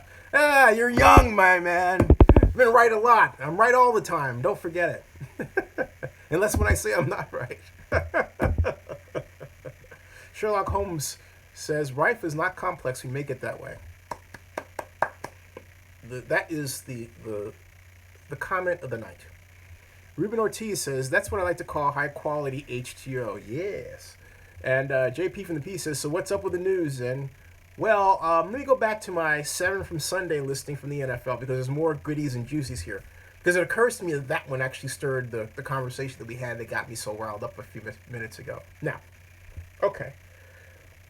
Detroit quarterback Matt Stafford passed for 292 yards with 4 touchdowns and 1 interception for a 113.1 passer rating in the Lions' 35-23 win over Arizona. Stafford, who led the Lions back from a 17-15 fourth quarter deficit, had 27 game-winning drives in the fourth quarter or overtime since 2011, the most such drives by a quarterback in the NFL over that span.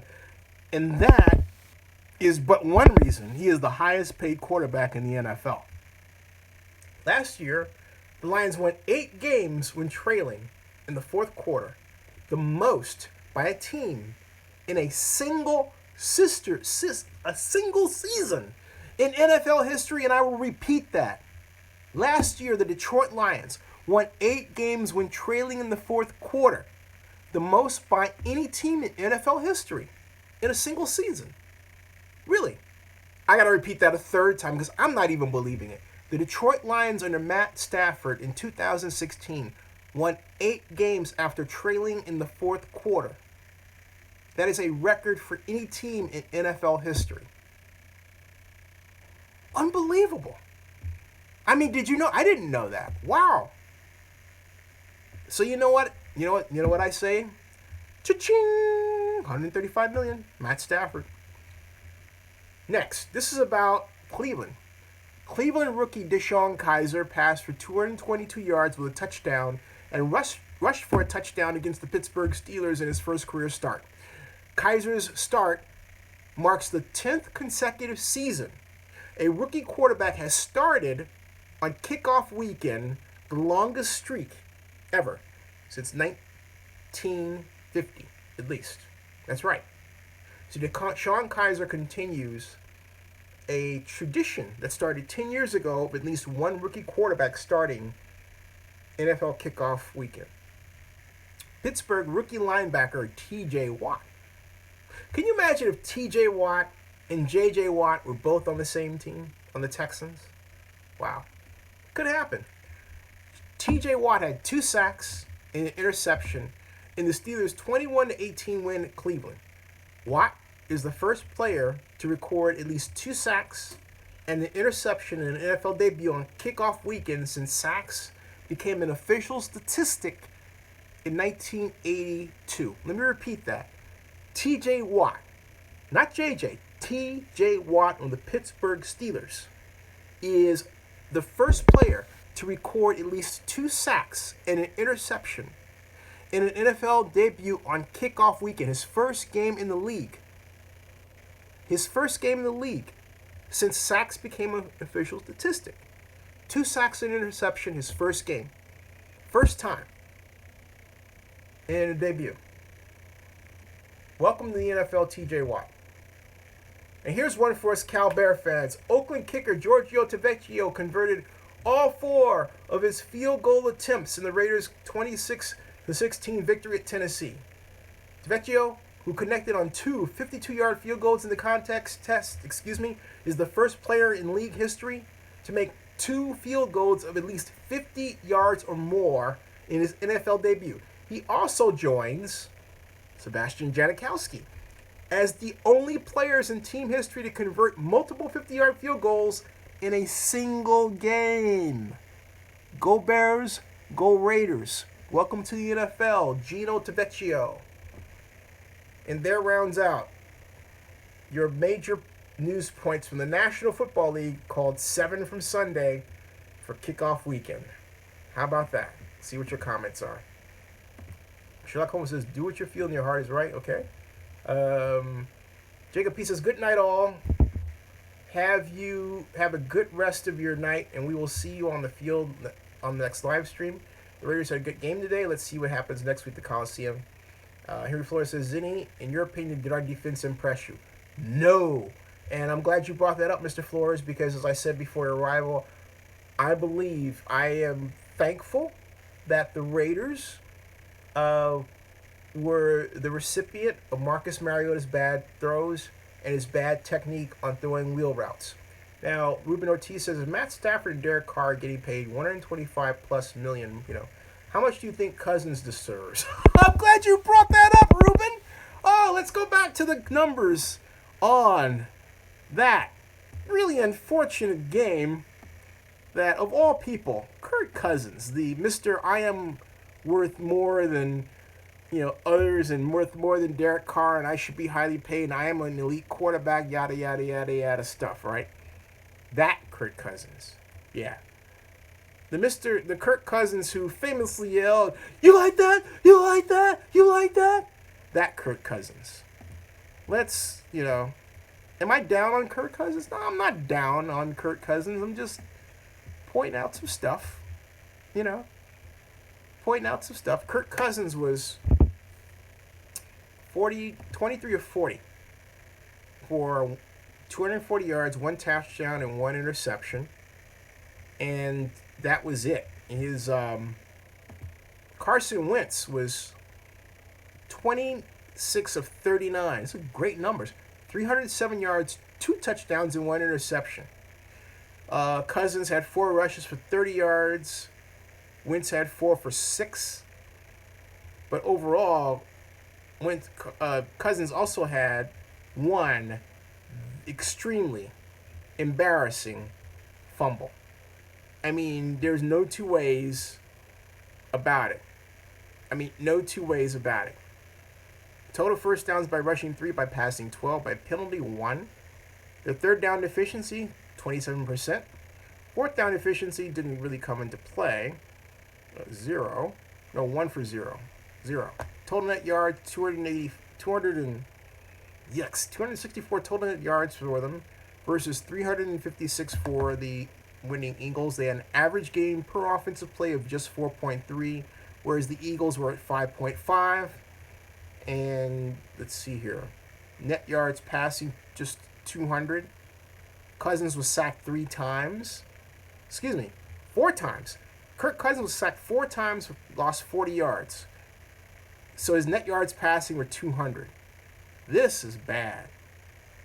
So what do I say about what Cousins is worth? Well, let's put it this way. He turned down the Redskins' offer, which would have been made him very well paid twice. Yes, it was the exact same offer. If he expects to go into free agency next year, putting up the numbers for the season anywhere similar to what he put up today, you can forget it. Remember how we talked about how Cousins was just going to play out the string? This is horrible because what's going on, and I've said this before, is while Kurt was touting his accolades and his talent, the NFL is developing a book on him. And now they formed that book, and you know what? The book works. Just what that book is, well, I can guess, but I really want to look at what the Eagles did. Well, they pressured him. Not hard to figure out from this. But the Eagles I used as an example, pass rush example, preseason, when I was talking about how they lean in. So I'm not surprised that the numbers production I just read off to you was the result. The Eagles have one of the best pass rushing techniques in the NFL. So, they really do. Now, so there you go. Yes, Devecchia was good. And Junito says whoever plays Cousins a ton of money will be set back for years. I completely agree. Hecuba, Howard Hecuba, yes. Bashirula says, you're not a leader as you're doing some dead guy's name. I don't know if he's talking to somebody. Jamal Mills says, as well as other people's quotes. I don't know. Let's see here. Oh, you guys are having little arguments among yourselves. Okay. Why should I block Sherlock? Sherlock says, hope is the key to find a new beginning, but courage is the key to life. I don't know if courage is the key to life. I thought semen was the key to life. Anyway, let's see here. Jonathan says, I wonder how good those Titans really are. The Raiders allowed under 100 yards rushing, but those third and long plays were killing me. Yep. Richard Hawk says, Richard, how are you? Richard says, I came in late. Anything new on the late Las Vegas stadium opening? Other than what I reported. Let's see here. Now, let's see here. The Italian pulled it off today. That's Raider Nation, yeah. Val says, another key stat. First NFL Sunday I was... Okay. You were sober? Good. Sherlock Holmes says, be who you are and say what you feel, because those who don't mind don't matter, and those who matter don't mind. I like that. Sherlock Holmes also says, do what you feel in your heart to be right. You will be criticized anyway. I like that. So Sherlock, if you're going to, grace us with those quotes, why don't you grace us with money and invest as well? Boom, right there, bud, babe. There you go. All right, so let's see here.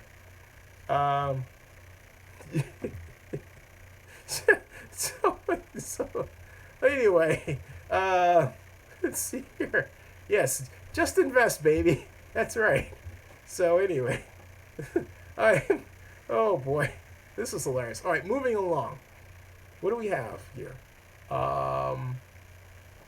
So like I said, invest. We have 40 watching now. What else do we have here? We've got news, scores. What the heck happened with the Cowboys? The Cowboys. No, you know what? Before I go to that, I gotta check on the Ravens, because the Ravens blanked the Bengals. Straight up blanked the Cincinnati Bengals. They just did. Okay. They just did.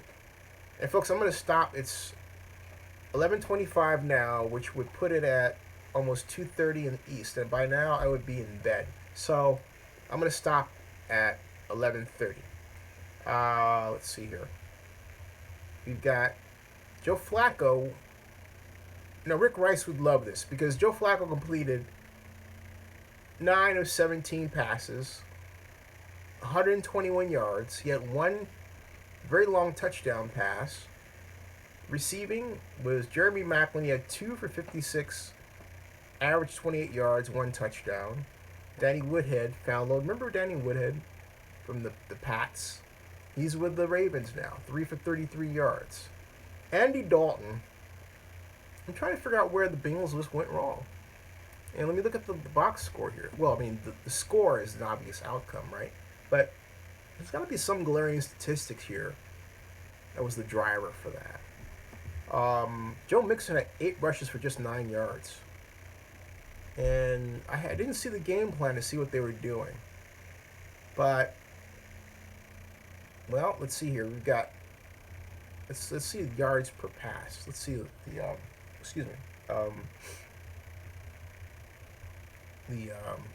third down efficiency, 42% for the Ravens, 30% for the Bengals.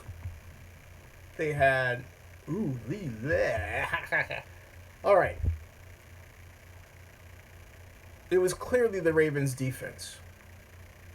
The Ravens' defense pitched a shutout, fueling, among other things, a defensive statistic that I have not seen in a long, long time. The average gain on any offensive play ran by the Bengals. Any one. And they only got off 58 plays versus 60.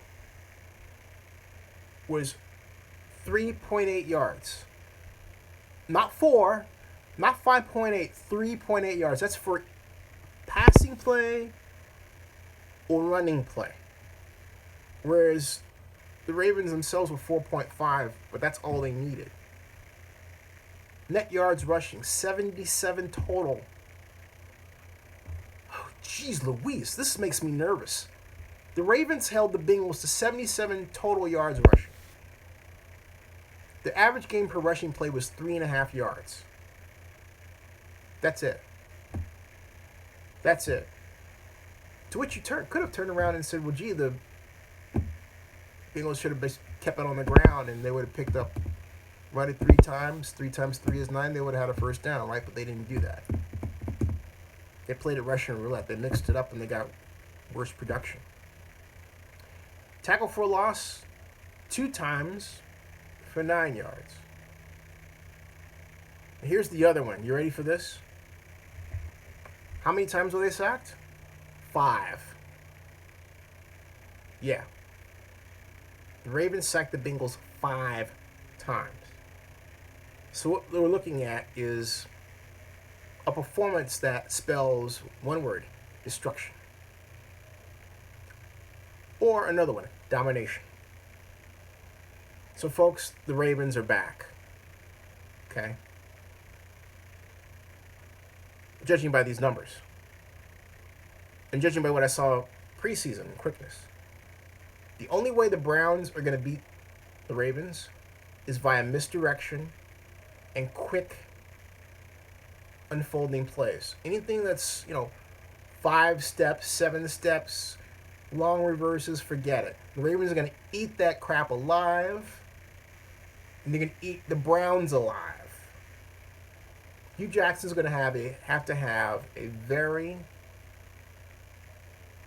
focused game plan based on plays that unfold quickly. Quarterback doesn't hold on the ball a long time. The running back does not have a long way to run and it's misdirection, so that the Ravens do not zero in on the point of attack and close it quickly. The Ravens are back.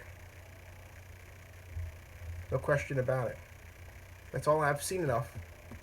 Like I said, that and preseason, I'm calling it. Ravens in the playoffs. Rick Rice says, is Joe Flacco an elite quarterback? No, but the defense is an elite group. With that, guess what? Joe Flacco can just play well enough. He only threw 9 times. Excuse me. He only threw 17 times. He only completed 9 for 121. Not bad. As Bosher Ruler points out, I'm reading the comments here. He says, yes, Ravens defense will be a major problem. And JP from DC says, 1 game's in. We're at least 5 games in. Nope. I know enough to call it when I see it. Let me be more specific. Regarding line play and specific techniques, you only need 1 play because that doesn't change. Okay? I'm going to say 1 play, excuse me. That was stupid. You only need 1 game to evaluate that. Now, what you want to wait for in terms of a period of games, time series, right, are such things as plays that are called. And, for example, we were having the argument earlier about Mariota and use of that kind of read option play where he ran. And I was saying that the Raiders should employ or have employed a wide tackle 6 to consistently stop that, which they didn't do, but they did adjust and kept the linebackers at home. That sort of thing. If you want to determine how a specific team and its personality are going to impact over its success over the season, you need a series of games to evaluate whether or not, for example, this approach that a number of teams have adopted preseason in terms of misdirection, play action, is actually going to produce defensive gains to receivers on crossing patterns. And the answer so far is yes. Okay. Now, what's the adjustment for on defense? It's zone. But then if you have them adjust to zone, what's the next step from that? Well, a combination of that play action, but then you have another person that can read the zone and lay hook up. Stop, right? That'll come. But that takes time series to watch that play out. But there's some aspects of the game you only need 1 contest to determine, and that has to do with technique. The Ravens' technique and speed. Technique and speed, that's all you need. That's it. Stanford, USC. Stanford's game plan was terrible. Did USC have terrific game speed? Absolutely. But Stanford played right in their hands by having long developing offensive plays and not going to plays that worked for them in the first half, like that I formation pitch, wide pitch. Okay. It's 11:33. Bashir says Raiders going as far as blind man in a race. Joseph Binsman says Jags could have the best defense in the league after today. It's so early. And I believe the Ravens are going to give them a run for their money, but the Jags are off to a fantastic start. Baus says Raiders winning 8 to 10 games. That defense sucks. I don't know if it sucks, but I do think it's C+ material. When it's C is where it sucks, right, Steve Collins? And Rick Rice says, would the Ravens be more elite with Leonard Fournette? Yes. Now, let's see. Henry Flores says, Rick again, dude. Joe Flacco is an elite quarterback in Madden. Oh, my goodness. Okay. All right. So, folks, Steve Collins says, gotcha. Thumbs up. All right. So, folks, on the way out, if you haven't before, invest there. Okay. And that's it. And so, moving along, 32 of you are watching. We'll be back tomorrow to talk more NFL football. And I say this on the way out, and it is a warning regarding the JPA on Friday. The JPA on Friday, I'm giving you a warning, won't do exactly what you expect them to do. But they will do exactly what I am used to them doing. I know that's very cryptic, but just keep that in mind. All right. Yeah. Good night, everybody. Good night. Good night. And Jacob P says which is. I'll see you all. I'll see you all. Good night, everybody. Peace. Good night. Good night. Good night, everybody. Good night. Thank you all. Thank you all. Good night. Thank you all. Thank you all. Thank you. Mr. Scott. ML's Billy Brother Silent. Where you been, my man? Thank you all. As John Mark says, you can bet your last money it's all going to be a stone gas, honey. Or maybe in this case, it's a stone gasket by a blue, right? Anyway, good night, everybody. You the man, Rick Rice. No, you the man. You the man. Get me all stirred up and stuff. Heck with you, man. King Lao says there's a ghost behind you. No, the ghost is me. Ah, there's several of me in here. Look at this. See that? Da-da-da. All right. Good night. Good night. You the man, Rick Rice. Y'all the man. Steve Leonard. Welcome. Welcome. Come back. Come back. Hey, on the way out, if you all haven't done so, it's double or nothing night. Well, it's nothing if you don't invest. But it's double night if you do. Invest. To which, Dan Dog, you're coming. Gotcha. All right. All right, folks. Enough of me. Good night. See ya.